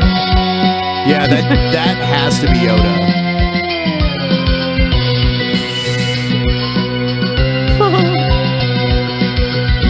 It's interesting because I don't think G-Time Johnny and G-Man ever had a beef, but it's maybe the battle of the G's. Yeah, the G battle. This is for the G's and the cheese, motherfucker. Crazy people. Someone said, "Hey, guano is very useful." Yeah, I mean, guano is used. They do harvest guano, bat shit for things. They make things out of it. But yeah, bats are the guano of the internet. Very useful.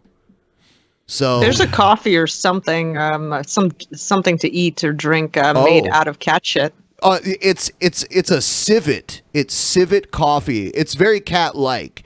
It's like close to cats on the like evolutionary ladder. Like they're very similar, and yeah, they feed them the coffee fruit, and the civets poop out the beans, and then they roast the beans, and it's very expensive.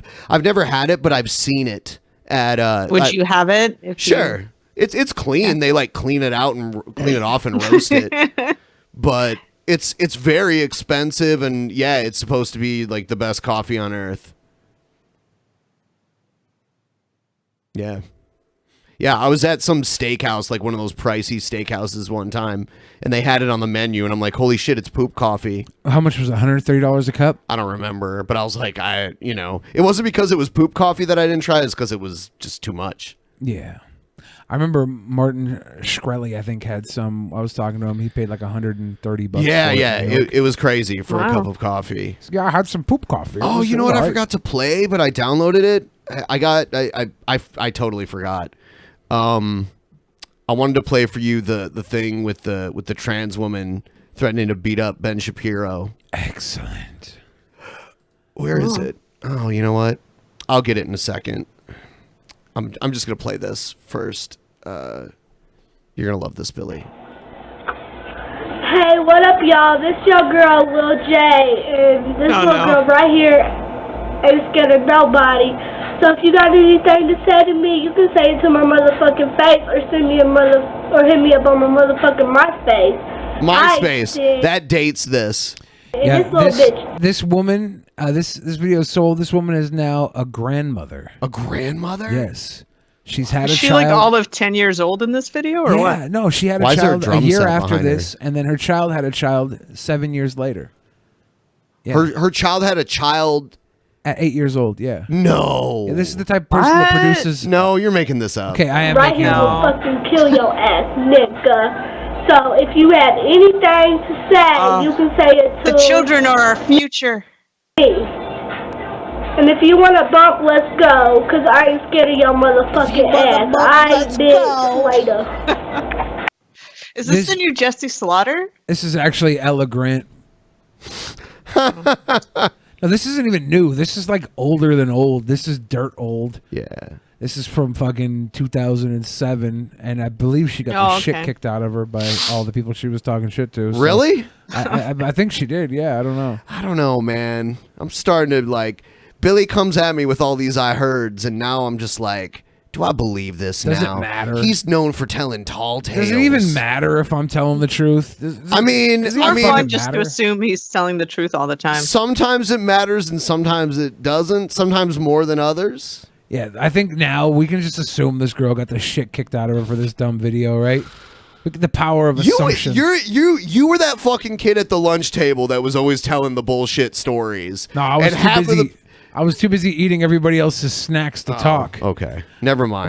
Finish that. You were the one that heard the bullshit stories from that person at the lunch table and believed them. That's funny. That's the difference. I'm gonna tell that in 20 years on Drunken Peasants podcast. That's exactly how that happened. All right, I'm downloading this other video here. It was weird how she had a drum set behind her. You know, I really feel like we should watch the trailer for Loquisha. Loquisha. It's exactly what this world needs. Is Ben to see the trailer for Loquisha? No. Oh my God! Everybody watching, don't go watch the trailer for Loquisha. Just comment, telling Ben to play the trailer for Loquisha. Maybe in the next episode he'll do it. It's probably too late now. Anyways, the meme's dead. It was hot like 4 days ago. 17 days ago. All right, here's this. Probably not. Is she brave? Of course she's brave. All those years in So this is the transgender that threatens to beat the shit out of Ben Shapiro. Wait, is that the one from the GameStop? Looks like it, huh? It's not. does look. It's not.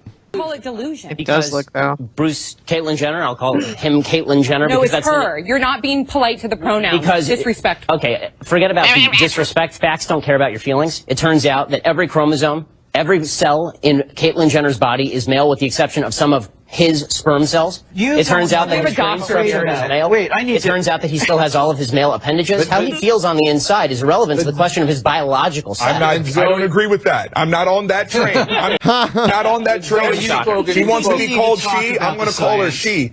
I just have a problem with the message and the messenger. So well, let's I'm going to do two things. I want to So what's Dr. Drew got to say about it? You can't just. Dr. Drew's opinion matters. I want to see the part where male and a certain kind of a male versus did she deserve this award? Listen, awards, what are award ceremonies except an opportunity to catch some eyes? Especially the S. So, yeah. So, ESPN, well done, ABC. They did exactly what their job was, attract eyes. They did it. That's what award ceremonies are for. But in terms of the science behind gender dysphoria, you're very familiar with that, Zoe. Very familiar. It's not about the the chromosomes within our both know nuclei. Yeah, go ahead. chromosomes don't necessarily mean you're male or female. Gender. With gender of course. identity. Go ahead. Now, so, Especially, but even so, you have a thing like Klinefelter's syndrome. So you don't know what you're talking about. You're not educated on Would you genetics. like us to discuss the genetics? well, no, What no. are your genetics? So let's stay away from the genetics and back to the brain scans. You cut that out now, or you'll go home in an ambulance. Yeah! Threaten violence on national TV. she's got him by the back of the neck too. I think she could take him. Oh, of course she fucking. She could break him in half. She could What, are you beat up kidding? him and Will Wheaton with one hand tied behind her back. She don't give a shit. The fuck, I'm Just not. flip him up, breaking him over her knee. Come on. Does Ben Shapiro cower or is he stand? Yeah, he's like, oh, that's very inappropriate. Hold on, it's great. It's great. Yeah, that seems mildly inappropriate for a political discussion. Making very direct eye contact. Hey, you know, if I was Ben Shapiro, I'd have said, you know, if you were actually a woman, then I'd fight you. But you're a beast of a fucking man. I'm not gonna get my ass kicked by some fucking man in a wig. So no, back the fuck off me. That's what I would say if I was Ben Shapiro, and not And then you because would have gotten your ass handed to you. So I would have gone out. I would have gone out with fucking lumps. But I'm not gonna let someone fucking threaten me like that. Even if I 100% would call them she 100% of the fucking time, right? Ben Shapiro is a gamma male. He's lower than beta. He's a gamma male. No, because Incredible Hulk was a gamma male. Okay, then he's an omega male. Oh man, that sounds cool too. No, I know. Well, but wait. To be fair, but to be fair, you're actually being. Was it tripod? No, and that's not fair. He's an epsilon male. I'm sorry, it's not rude to say that someone who's biologically a male is a male. You just someone called me who's sir. biologically male is a male. But Mr. Shapiro, you knew very well that saying that to Zoe would be egregiously insulting. Anyway, so there's that. Oh, here's a fucking crazy video. Like 100%. Like if that was if he was saying to the black guy something terribly racist, and the black guy there was like, "You keep talking like that, I'll put you in a fucking ambulance." I'd 100% be behind the black guy too. You don't fucking do that shit, dude. Like not enough people get their ass kicked these days. A lot of people talk. It is illegal to kick. It is illegal to kick someone's ass. Yeah, but you know what? Sometimes it's worth it. There's a lot of crimes we commit every day that's worth it. I knew a little boy that grew up in Ohio and would smoke marijuana, and it was a crime there, but he would do it because it was worth it. I don't know who you're talking about. That's actually the only criminal record I have. But it was from getting caught with weed. But it wasn't worth it. It was terrible. You wouldn't never smoke weed. I stopped smoking weed for a long time. For one, I had to get regularly tested after it happened to avoid getting my driver's license getting taken away and possible jail time for it. I didn't even actually have weed. I just had a pipe on me. Yeah, the laws were like, they are still pretty much that strict. That sucks. And I wasn't even driving. Or no. I was driving, but I wasn't high, so they couldn't get me for like a DUI. But any drug-related crime in Ohio, they take your driver's license away, even if you're like walking down the street and you get caught.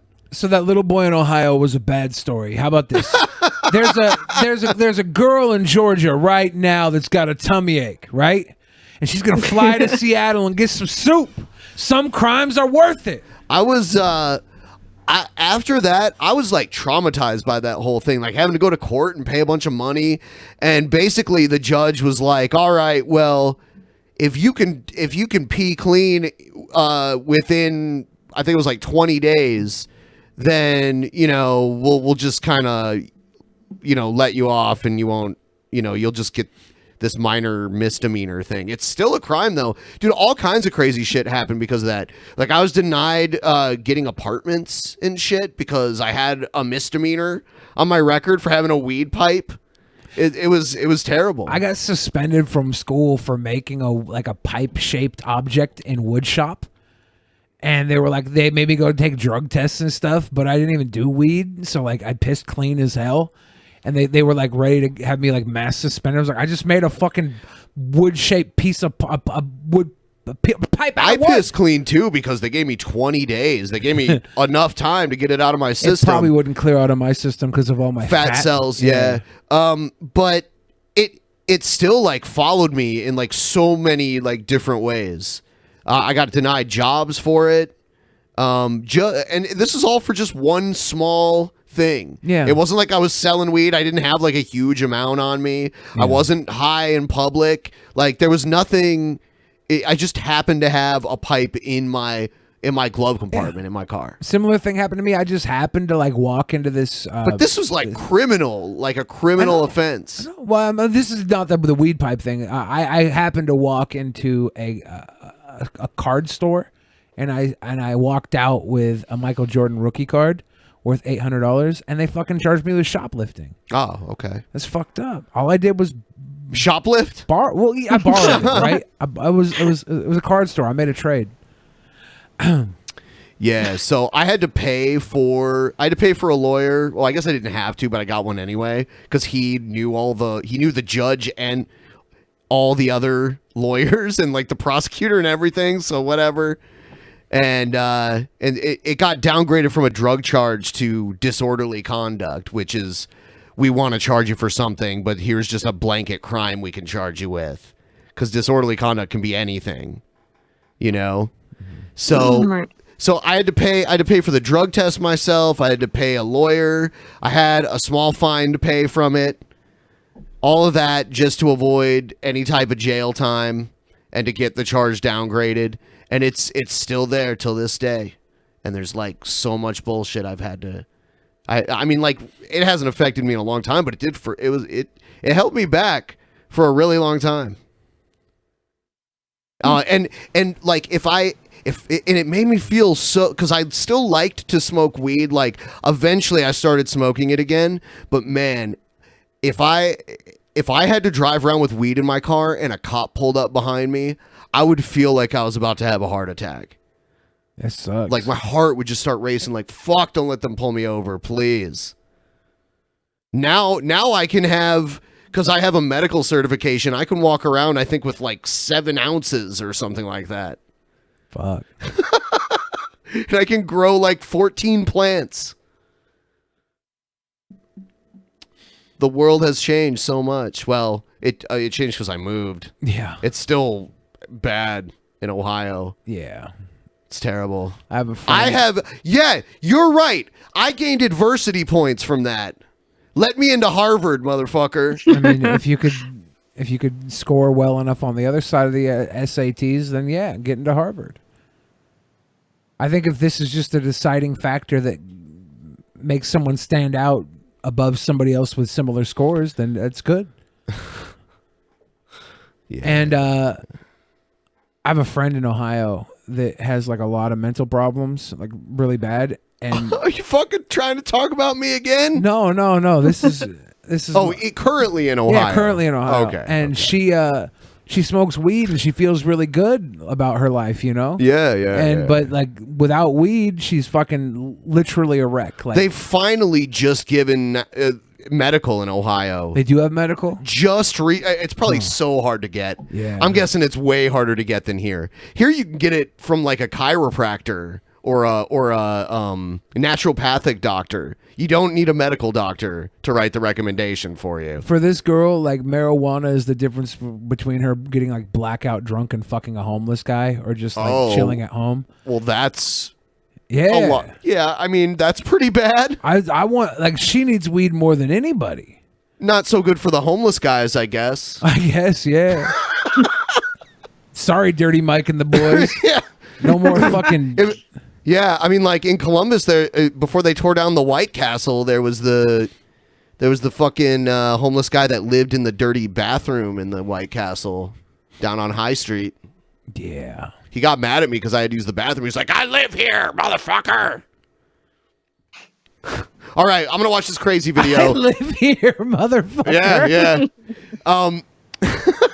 So does she put her arm around him or what?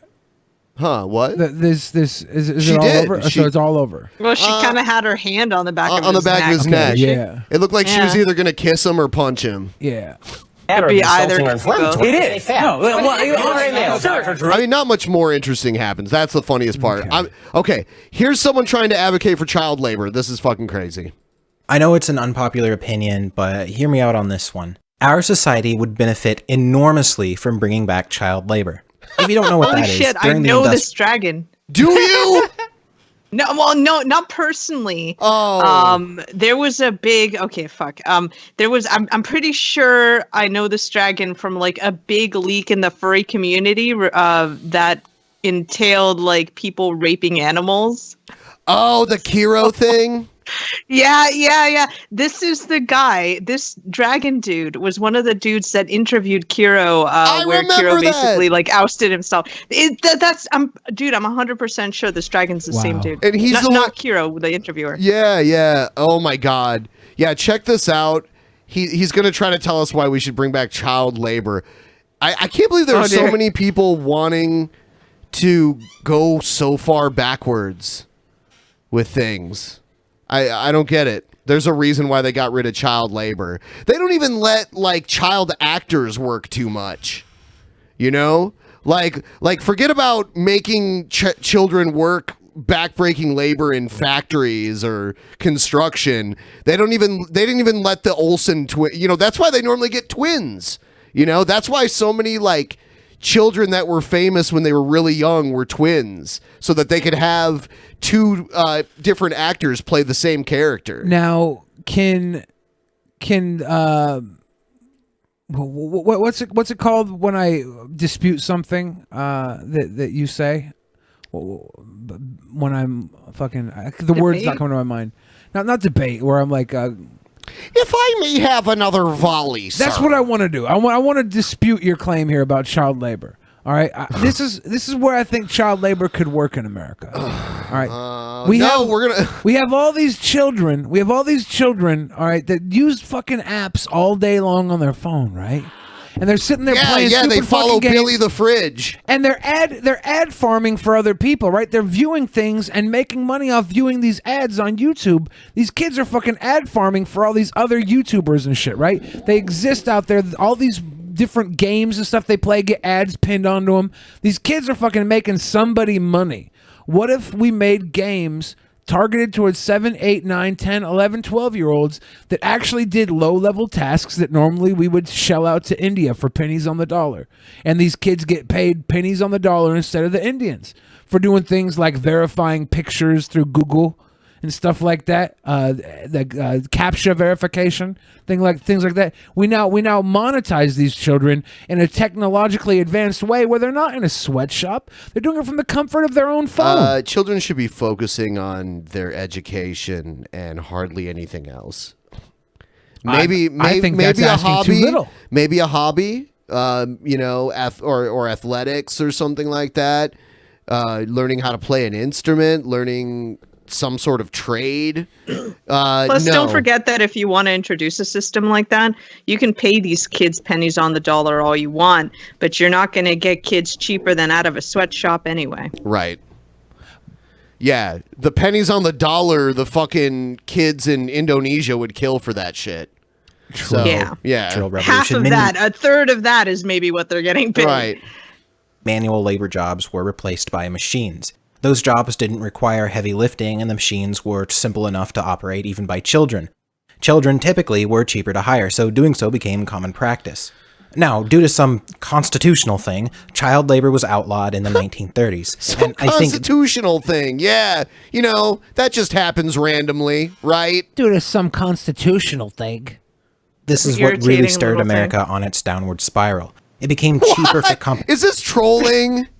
Really? This can't be real. Some fucking constitutional thing put America on its downward spiral. To manufacture their products in other countries where child labor was still cheap and legal, which is what we still do today. If we were to bring child labor back to the United States, companies would be able to afford making things here instead. Why should Chinese children be profiting off of us when we could just hire American children to do the same thing?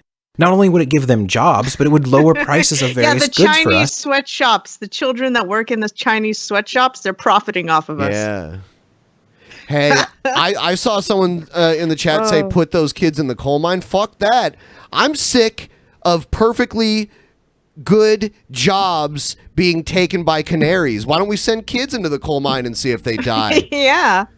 Right? Well, because I think that kids' respiratory systems are advanced enough that the guys wouldn't have enough warning time to get out of the coal mines. Well, no, they send them in for a while beforehand to see if they die. Well, the canaries are down there with the guys while they're working, right? Like, I think it's not in necessarily. Case, in case there's a leak. Then the canary dies while they're down there working. There's also like underground deposits of toxic gases and things like that too. And increase our nation's GDP. About 23% of the population of the US is under 18. That's a huge untapped workforce. Okay, but how many of them can't even walk yet or talk or, I mean, how many of them are like 2 feet tall? What the fuck are they going to do? They can't read? Is the argument, what about school? Well, we already know. That one kid has a Cleveland Browns shirt on, so, you know, I don't know. Our education system is broken. 37% of Americans are functionally illiterate, so why even bother wasting 12 years of people's lives? Instead, get them started working early. By the time they're adults, they'll be masters in their craft. Not only will the nation save millions on education, but the government will be actually making money through taxes. Okay, how about this for child labor, all right? Part of the curriculum in their elementary school is labor-based curriculum, you know? It's called a vocational school. Yeah, but for elementary school kids, right? I mean, elementary school is when you learn the basics. You learn basic reading, basic English, basic math, basic line assembly, things like that, you know? Like you just elementary school is for a balanced foundation for education. And what if in the every fundamentals. Wednesday you had industrial education class? I mean, and you just I would say created that's a bunch? I would say that's more of a shop class, or like more of a high school kind of thing. But that's still not child labor. That's education. But that's why we incorporate child labor as part of the education. I mean, they do have programs like in high school. I knew a few like juniors and seniors in high school that they had enough credits to graduate already, so they were in some sort of like early worker program. But that's still not child labor. I imagine those tiny child hands could get a very intricate stitching going if they were like making clothing. Yeah, I mean, they force kids to sew soccer balls together in India. So just yeah, think about if they had that as a vocational option in elementary. President Trump talks about bringing industry back to America, and I think legalizing child labor would be a huge step in that direction. We could incentivize companies to hire American children by price matching what they pay kids overseas. You know, 9 is half of 18, so if 18-year-olds are making minimum wage, we could just pay 9-year-olds half. 4 to 5-year-olds would be making a quarter of minimum wage. How much fucking work could a 4 or 5-year-old realistically do? Not much. I'm not exactly sure how all the math works out. We might need to go a little bit lower than that to price match, but, you know, they're kids. They don't know the value of money. Okay, this is a troll. Yeah. Right there. Yeah. That totally clued me in. Well, I mean, it was a troll the whole time. It was funny up until like that point, though. They don't know the I'm value done of with money. it. I'm done with it. All right. Here's a really weird Angela Lansbury video. Did you ever watch Murder, She Wrote? I didn't I've really. seen a few episodes. After this, you're going to look at Angela Lansbury in a totally different way. Oh, no. Like a... You're going to want to give her bed knob your broomstick. What? If you know what I'm saying. Oh. Okay. Like Blanche from Golden Girls type of looks? The movements you will see on this tape are very fluid and easy. Oh, I see. So let's begin. I have a little routine that helps me to swing into action each morning. After I get out of the shower, I give myself a mini massage with aloe lotion. Yeah. By doing this massage every day, I am literally staying in touch with my body. Oh, fuck yeah. I can't help but be aware of whether or not I'm in shape. Oh, fuck Once yeah. you've really examined your body, you have faced the moment of truth. Of course, we're all a product of our genetic heritage. And Yeah. I told you. I told you you're gonna I want to Lansbury this dick in them vaginal walls. certain things we cannot alter. Seriously, is your But I chat do beating think off that right now? self-acceptance is vital. Give yourself a break. There's something to like in everybody. Yes.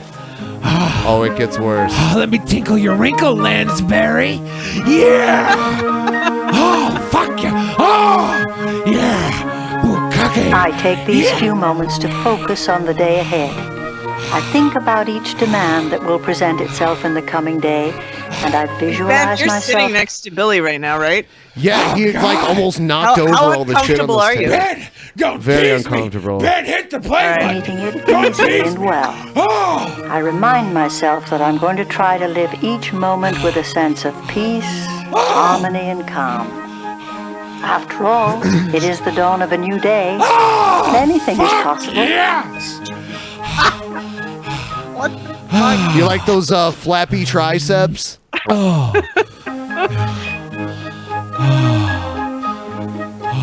She got the third grade teacher Stop on. him, giant. Yeah. This next move is my own invention. I call it on-land swimming. It's really the breaststroke. Oh no.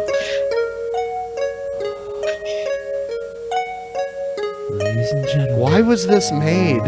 Now, if you have time to continue, I'll show you what I do. Somewhere in the world, people want to fuck Blanche, man. That's when I don't have to rush off to work. Spend about She is Blanche-ish. 20 minutes with She's me, and very we will Blanche-ish. stretch some more. And then have some fun with what I call feeling free. I wanna Some feel rhythmic you're free. dance-like movements to give ourselves a greater sense of balance and coordination. Did an actual fucking spider or cobweb To me, fly out this of her stretch vagina? is so satisfying. I the love fuck? this stretch. I feel as if I'm Peach-colored onesie. Yeah, it's weird. Do you see stretching that every muscle fur in my body. pocket down in between her legs there?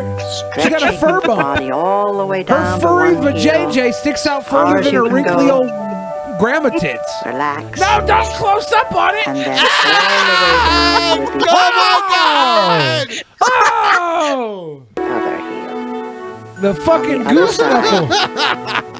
Stretching as hard as you can, pushing your Oh, heels fuck. down as you go.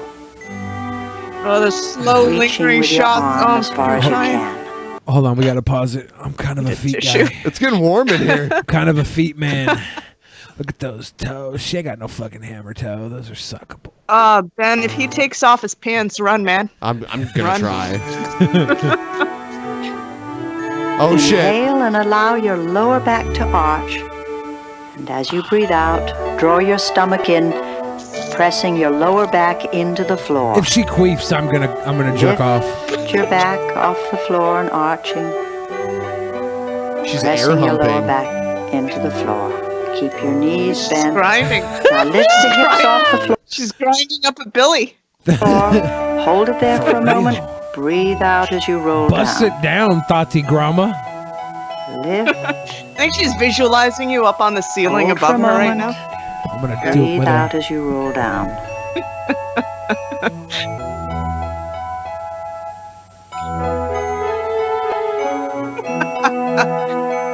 Beautiful. Follow along. Yeah. This music. It's just mesmerizing. I'm like, when I first got this video, I'm like, what the fuck is this? That music is like straight out of the old Christopher Lee Wicker Man. That's there should be a human sacrifice happening to this music right now. Bust it down, Tati Grandma. Let me see you bust it down.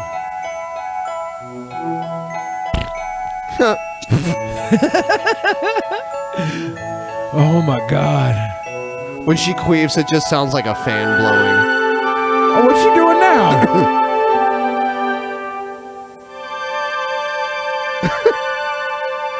It's like the tantric sex I've heard about.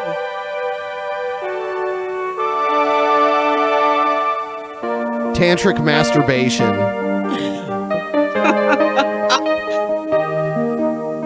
What the fuck? Yes. You can't get Angela Lansbury without Angel and bury this dick. I want to know what she's high on right now. Life. Balls. Life? Yeah.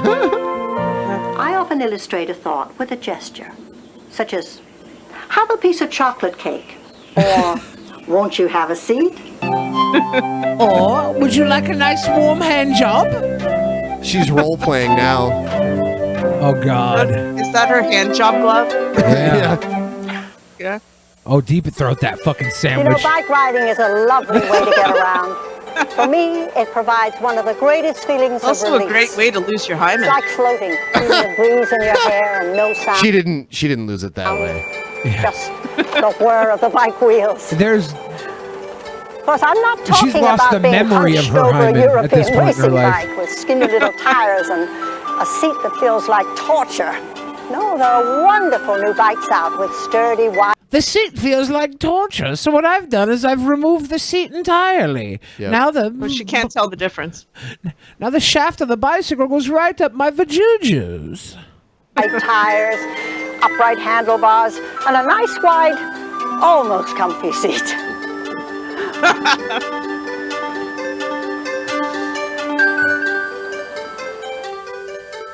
To tell you the truth, I cycle for pleasure. The fact that it's good exercise is incidental. Everyone says you never forget how to ride a bike, and that's true. But you can forget how much. I want to know what the purpose of this is. She's doing weird old people exercises, and now she's riding a bike. She was eating a sandwich. She was washing and waxing a car. What the fuck I feel like this? she's life coaching old people. I think this is honestly like, you know how they have the work training videos. This is like the training video for when old people like have to get physical again. They probably play this at the doctor's office Used or to the old enjoy folks' it. home. Another great ceremony is taking a great bath. You can make it special with soft towels and fragrant oils. Here you go, The Billy. idea is to turn Get the something lotion out. ordinary into something special.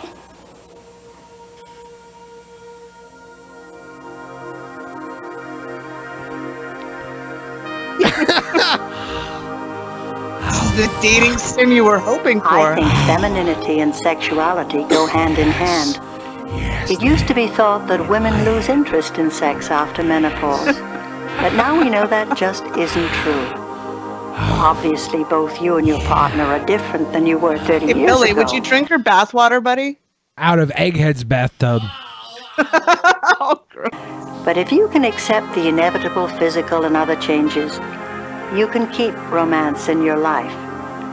I believe it's important for a woman to try and maintain. You think she's flicking the bean under the water right now? I think she's still alive, and we have to do a fucking trending Twitter hashtag. Is she Billy, still alive? Billy and Betty and Angela have a three-way. You mean Betty White? Yes. I don't think Angela Lansbury is still alive. I I'm think about to she's check. still alive, dude. I heard somewhere she 93 was. Heard Is she? somewhere that she's 93 years old and still alive today. Damn, that's old as fuck. I'm just saying, Angela Lansbury's, Betty White's, Billy Fridge, Lifetime movie, still fucking. Yeah, 93. Holy shit. A certain sense of mystery Yeah, she's about still herself. alive. Holy shit. And I think that can continue to any age.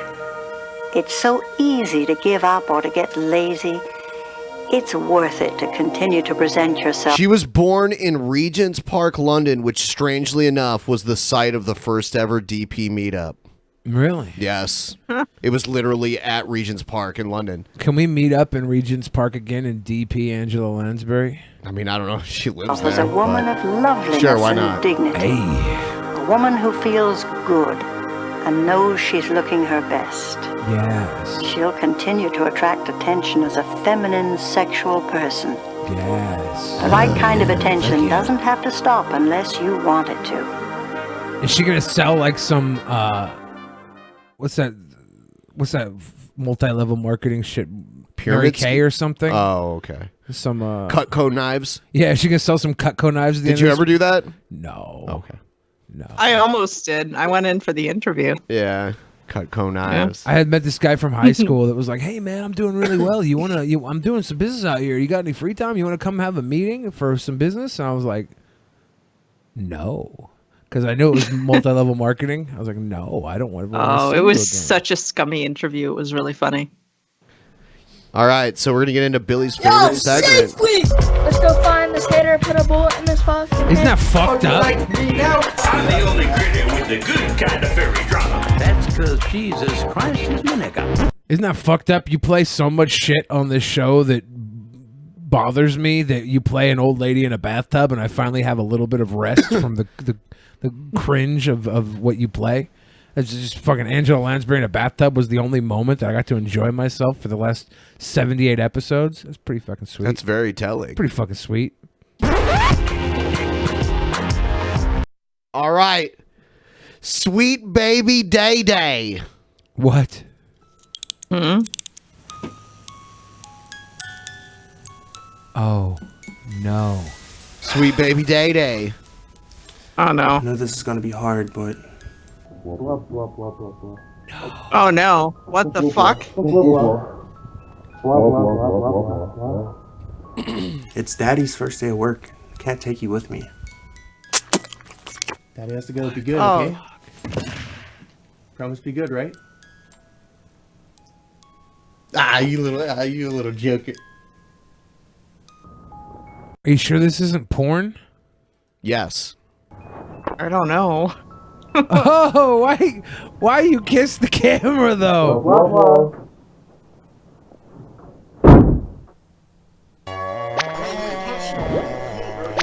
That diaper fetish I've heard about. Okay, he hasn't rapped yet. Just like Onision, he wears diapers. Is there any way that this is bad? Is there any way this is possibly bad? I feel like it can't be bad. Fetish?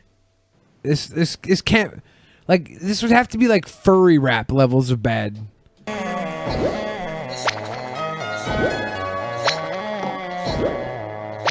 There's already really annoying like auto-tune sounds in it. This is a certified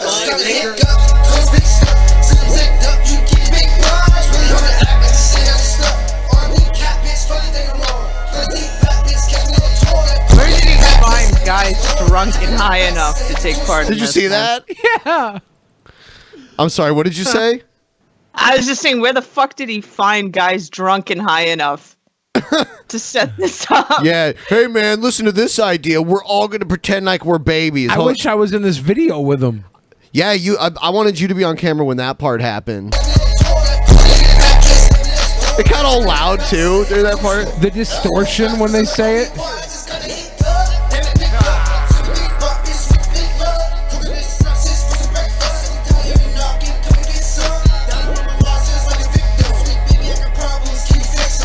This is the antithesis of like quality shit rap. This is so fucking. This is like the opposite of cheesecake. This is the polar fucking opposite. This is high quality, but it sucks. Is that what you're saying? No, it doesn't even suck, right? It's just it shouldn't even exist. No, this is art. This is this is like nobody would ever listen to this because they're like, I want to listen to a cool song. They listen to this because this is fucking art. This is like staring at the Mona Lisa. Grab me out, bitch. Fuck 100,000, see I'm trying to get rich. So that bitch suck on my, fuck on my dick. Just like that, she swallowed my kicks. Nigga, I'm broke, I'm tired of shit. Just my pocket's hungry, so I'm looking for a person. Sour selling pizza, all they kids gon' get your burst. It's shit. All right. Wow, it's really good. Let's go, baby. Let's go. Is this Daddy Derek? On the yacht. Is this Bono? Is that? Oh no. Is that Yoda? This is Bono. It's not really a rap, but it's, you know. Well, you know. Bring my cocktail to me. Oh, girl.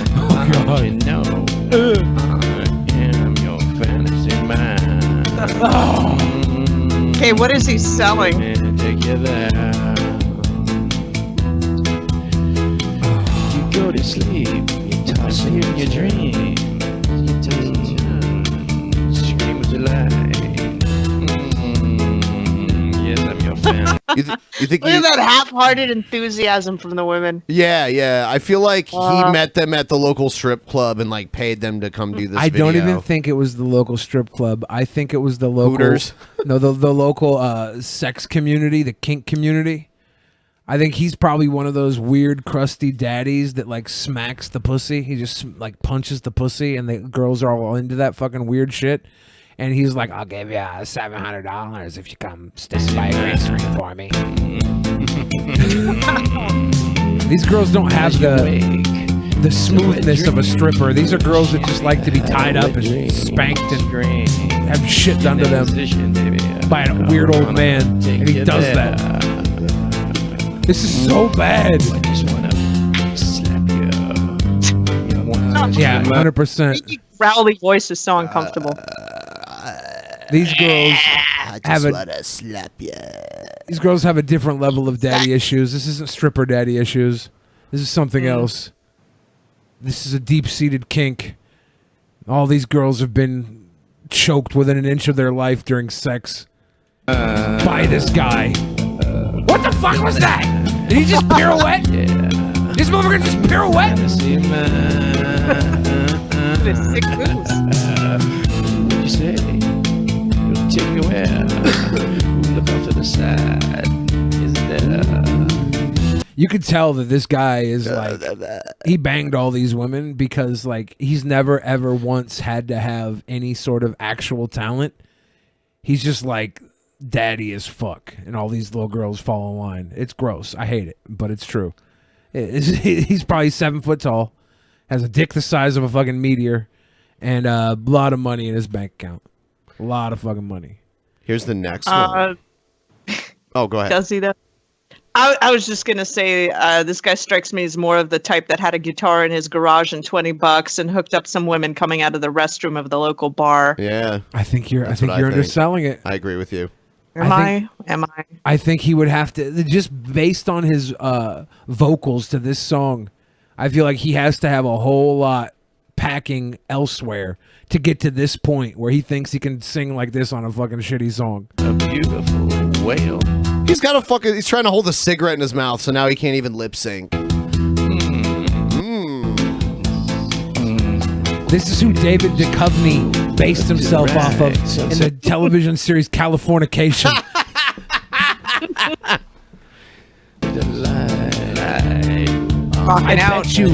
I bet you there's a David Duchovny cringe rap out there. This isn't even a rock song, which is hilarious why she's like making like the metal hand gesture and shit.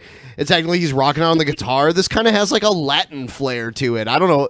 It's definitely not rock music. Well, the guy slipped her the 20 and said, look like you're having fun, and that's all she wrote. Yeah. So that's all she had. No, he's probably their sugar daddy. He probably gives them all $1,500 for 9 minutes of sex. And not because he needs to pay for it, but because he has it to just throw away. Look at that. That was daddy. That's daddy. That's daddy. He sings with never-ending vocal fry. You notice it's that? Terrible. No, all vocal it's so fry. bad. But that's daddy. You see what he just did to them? That's fucking daddy right there. That's daddy. Whatever. I'm sorry. There's no way this guy could be this bad at singing and this bad at putting together a video if he wasn't that fucking good at choking women within an inch of their life, making them cry and gag, and then making them dance with him in a stupid video, and then making them lay their little fucking head on him because they know they just got choked to shit 45 minutes before they start filming this video. And threatening to do it again if they don't. Yep. It's true. Not threaten. Demand. I am your fantasy man. God damn it. It sucks because the song's so bad, but everything he's singing is true. It's fucking true. It's fucking true. The Sandman. No. It almost sounds like one of Wesley Willis's songs. Except Wesley Willis had more actual character. Well, I don't mean the vocals. I mean the music. Yeah. Yeah. He might have recorded this at the mall. The Mall of America, and their little fucking... We're on the beach, Rio de Janeiro, feel the sand. All right, I'm done. I'm gonna watch another one. Can't do it anymore. God Rock?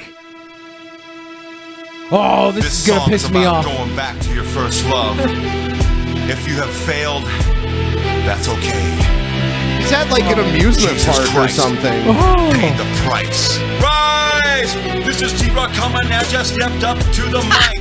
This plan ain't going down without a holy fight. This song is going out to my Minnesota friends. We're going back to the past. This is not the end. He's trying to cram too many words in. Oh, he's trying to do a lot of things here. He's trying to cram too many legs into those pants, too. He's wearing skinny jeans. Back to the past to see all my early memories. Do they even remember me? My last He's rapping on the phone. He's turning green, too. You know why he's on the phone? Why? He doesn't have a speaker to play the song so he can rap along to the song. So he's playing it on his phone and pretending to talk on his phone while he hears the song in his ear. So he can try and rap along with it. You're probably 100%. right. That's you what probably he's doing. are right. That's 100%. Yeah, you 100%. filmed your fair share of videos before. If he wasn't so far away from the camera here, they would have had the phone held out to the camera so he could hear it, but he probably couldn't hear it from how far this shot had to be. So he's got the fucking phone up there. That's I give him credit for that because it's stupid as fuck, but like they solved the problem there on set on this low budget, no budget video. Give the man some earbuds. Yes. This is so bad. I'm doing the egghead. That's what I did to Angela Lansbury last night. Yeah! Singing to the people as the master's plan. Try to knock me down, I will make a stand. Rising like Jesus is who I am. Left to slide along. Listen to that perfect pitch right there. I have a question. This brought off an idea into my head that I just need an answer for. Is that Yoda? Is that Yoda? Is there Holocaust denier rap? Probably. Because there's like the Earth is flat rap. There's all There's probably like neo-Nazi rap and shit like that, too. I wonder if there's Holocaust denier rap. It can't be good either. Like if I saw Holocaust denier rap that was actually well performed, I'd feel like a piece of shit for watching it. But watching like some guy like this rap about denying the Holocaust, I feel like would be the cringiest, funniest thing ever. Yeah. So if you find something along that line out there, people watching at home, send it in. If it exists. Long ago, prophets can't preach in their own land, so I left to come back to make my stand again. Oh God. For the people that are dying in the sins that are hiding in their heart made of stone. That stone. This is the pastor's son, and that was the pastor's fucking brother. To the love up above, flying over like a dove. Thanks for the me. This is my face to see. You should open for these guys. No. Is this who you're opening for at the Funhouse on Saturday? Nope. This Saturday in Seattle, Washington, I'll be opening for the band Always Naked. And Cheesecake Girl? Nope. No? Oh, God.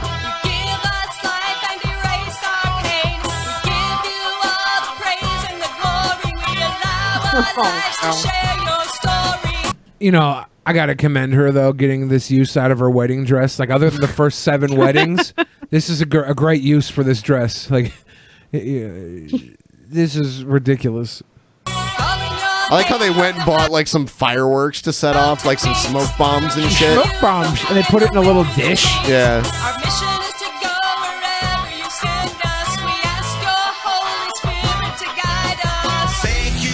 Damn!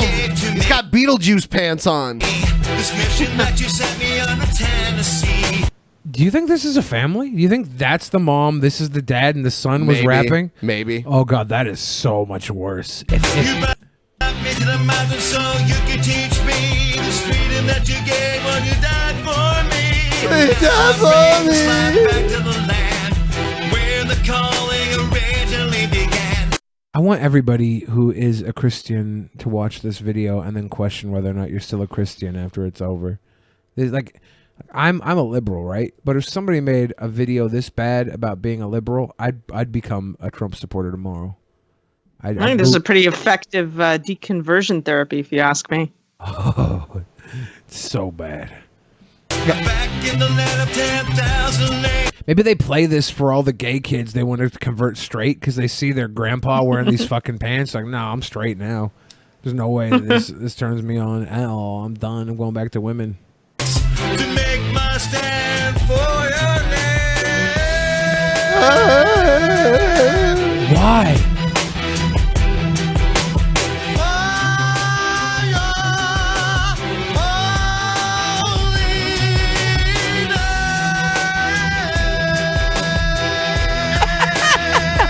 Belting it out.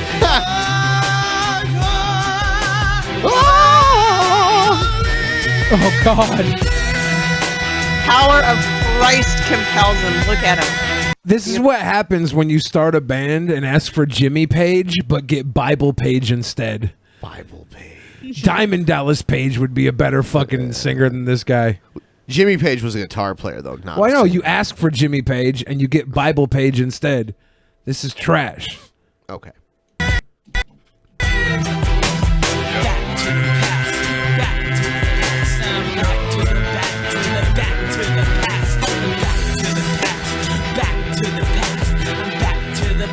Look at the chunky fucking mom tits there in the middle. I'm too busy having a seizure. Well, yeah, this look. It blacks out and just shows her chest, and then it shows her face with all her stupid kids. Like the bottom is just her chest. What's this subliminal Christian trying to slip in some sex appeal?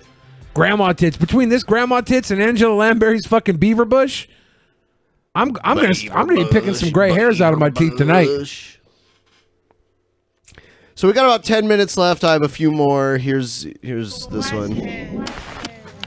Oh, you want to smoke, bro? Yeah, man. Oh, cool. I got some pack, dude. I just got some new pack, dude. What is that, bro? This is pack, bro. Yeah. Okay. Yeah.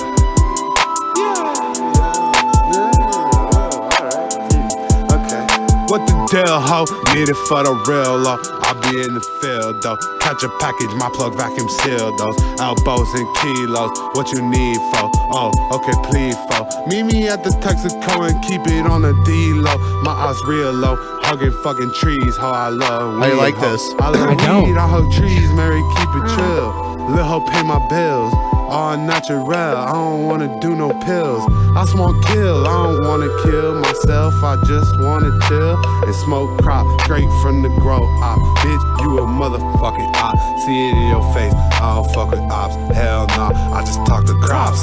Tree hugging in the fucking field, yeah, I smoke crop, got a lot of yield, yeah, Kush got me in my fucking field, yeah. Tree hugging in the fucking field, yeah. Tree hugging. I don't know. I don't hate this. I think I unfortunately wanted to hate it more than I did. Yeah, it's not too bad. It's probably the best one we played so far today. Yeah. I don't know about that. It's the most diaper bearable one. No, that this is diaper better. one was lit. This is better. That's what the kids call it, lit.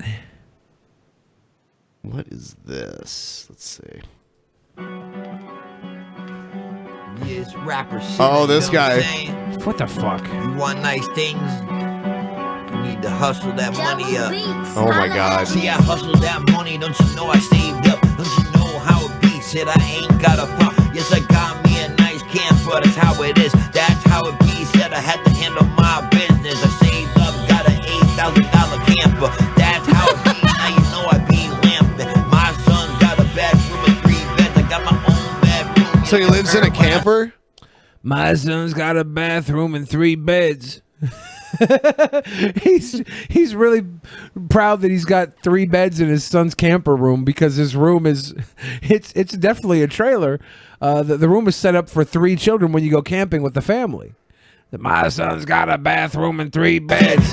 Got room my bros like to walk around. I gotta slide out with the couch and table now. Don't you know Oh my it's like God. living up in a yacht? That's how it be, or in a fucking mansion. You know that I got my family here. That's how it be. You don't like it, I don't care. I got my girl and my kid and my cat too. See, then I Oh my God, he has 3 cats. He's living in a camper with 3 cats. got Sebastian and my other homie. They run this park with their mom. You see, don't you know how it be? They're cool and G. He's rapping about the trailer park he lives in. If you're messing The with RV him, then park. you're messing with me. Saratoga. This is kind of oh no. Saratoga. Dude, Oh, is he no. doxing himself? Oh, God. no. Oh no. Yeah, he's making a song about the Saratoga RV park where he lives and how fucking... Oh, no. It's like living on a fucking yacht, basically. Oh no. It's like living in a mansion. Park is deep. This the place to be. I'm out in the dark. Don't you know by the fire? Don't you know I spark up a cigarette and chill while I drink me a beer? And if you don't like, He's got a Steel Reserve. Steel Reserve. He's got a Tupac hoodie on, man. He's got good taste. get the fuck out of Yeah, here. Steel Reserve. Yo, I got the cash up. Don't you know how it be? Said I hustle up. What? I like how he made sure the 20 is the one sticking out the most. Said I got the cash up. Don't you know how it be? Said I hustle cash up. Yeah, I got my cash up. Don't you know how it be? Said Dude, you live in an RV park and now you're talking about how you're hustling cash. Here's the thing, though. Like, I don't know. here's the Sorry. thing. Though. Here's the thing. He wouldn't have this weirdo bearded dude next to him in the video if that weirdo bearded dude wasn't the one that let him flash his rent money in front of the camera. And I hustle cash up. I said I got my cash up. Don't you know how it be? Said I hustle cash up. I saved every dollar that I got. That's how it be. I said I stopped smoking pot. Don't never drink, only once in a while. You were just talking about drinking a beer earlier in the song. And now you're talking about how you quit smoking pot and you only drink every once in a while. Once in a while. Still I get buff wild when I'm on the microphone. Yo, leave me the fuck alone. If you don't like what I say, you need to go home. Don't come around here trying to talk that trash. If you mess around my family, I'm gonna There's dinosaurs that live in the RV park. beat that ass. Doing what I gotta do for my kids. Don't you know how it be? Yeah, I gotta do this. Gotta save every dollar. Put it in my pocket. Buy my girl, don't you know, a new nice locket and a nice ring, cause she like. That's his girlfriend. Oh, damn, he's showing off all the rings he bought her. Look at that. Look at that fucking ham. Damn, he knows What is with those nails? Jesus Christ. Those are the fattest fuck. Look at my hands. Look at my hands. I'm a 600-pound man, and these hands are not near. Well, I was a 600-pound man. I guess I'm fucking lost a lot of weight. I keep thinking I'm a 600-pound man, but even at 600 pounds, my hands didn't look like that. Those hands are hams. That is amazing. I'm glad he put her fucking hand in the video because that was the only thing that could fit on the camera lens. Well, she was on it, but you weren't looking. Oh, I shit. know. I missed it. I know. I missed it. Microphone. If you know how I do, don't you know? Gotta go do what you gotta do. If you wanna do it like me, but you never be like me, it's unlikely. I'm too slick, yes I be too fresh. Don't you know how it be? Said I be the best. Yeah, yeah, OG. That's how it is. Don't you know? On the MIC, on the microphone. Yep, I'm doing this. Don't you know how it be? Said, cause I gotta get it. So, like, is this guy on before or after you on Saturday, the 18th? The Saturday the 18th, I will be on stage with the Opening band for this Always guy. Naked. Opening for this they're guy. celebrating their release of their brand new beer, the Always Naked from Hellbent Brewery. They're not this guy. They're a band. They're a rock band. They're very very fun people. This guy? No, this guy's not. This is Always No, Naked. this Or- Saturday. Do you mean he's always naked? No. This Saturday I'll be opening for the rock band Always Naked. This guy. Always Naked here in Seattle. This guy is not that. This guy.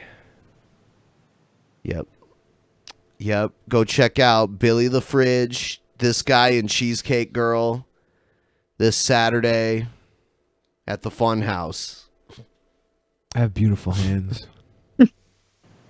All right, I think we're going to wrap it up. Did you see the booger fucking pickers on the end of her finger? Those long fucking no banana thanks. Yeah, peel booger pickers? That was so gross. That's what I was looking at because they were all different too. Like on the one hand, her nails were all weird. This is my girlfriend. She got booger picker banana finger hands, banana peel finger hands. She puts them in my butthole, massaging my prostate. All right, I think we're going to wrap up the show. Thanks for joining us, Girl Does Rant. You are very welcome. Thanks for having me. It's good to talk to you again, GDR. I missed you so much. The rest of you, for the rest of you. You too, Billy. You got to come back sooner than later, okay? I will, man. Okay, good. Oh, man. Good. Oh, we gotta masturbate to Betty White together. You know what? There's one more I'm going to play. There's one more quick thing I'm going to play before we leave. Check this out. Hi, it's Billy. This is terribly unfair, mild Bill, because everybody knows Hitler was right. Okay.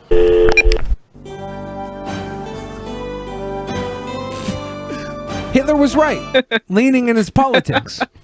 A lot of people think he was left-leaning because of the Socialist Party and the Nazi National fucking Socialist Party regime, where the fuck it was. All right, good night, everybody.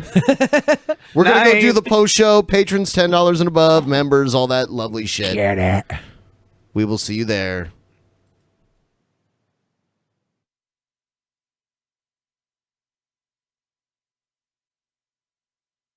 In the beginning, there was nothing, and then there was the Drunken Peasants Podcast. Drunken Peasants. Drunken Peasants. Drunken Peasants. Drunken Drunken Peasants. From the strangest corners of the internet, gonna get TP'd by Billy and Ben. You know where you can find them at. Get ready cause they're gonna kick your Drunken Peasants. Drunken Peasants. Drunken Peasants. Drunken Peasants.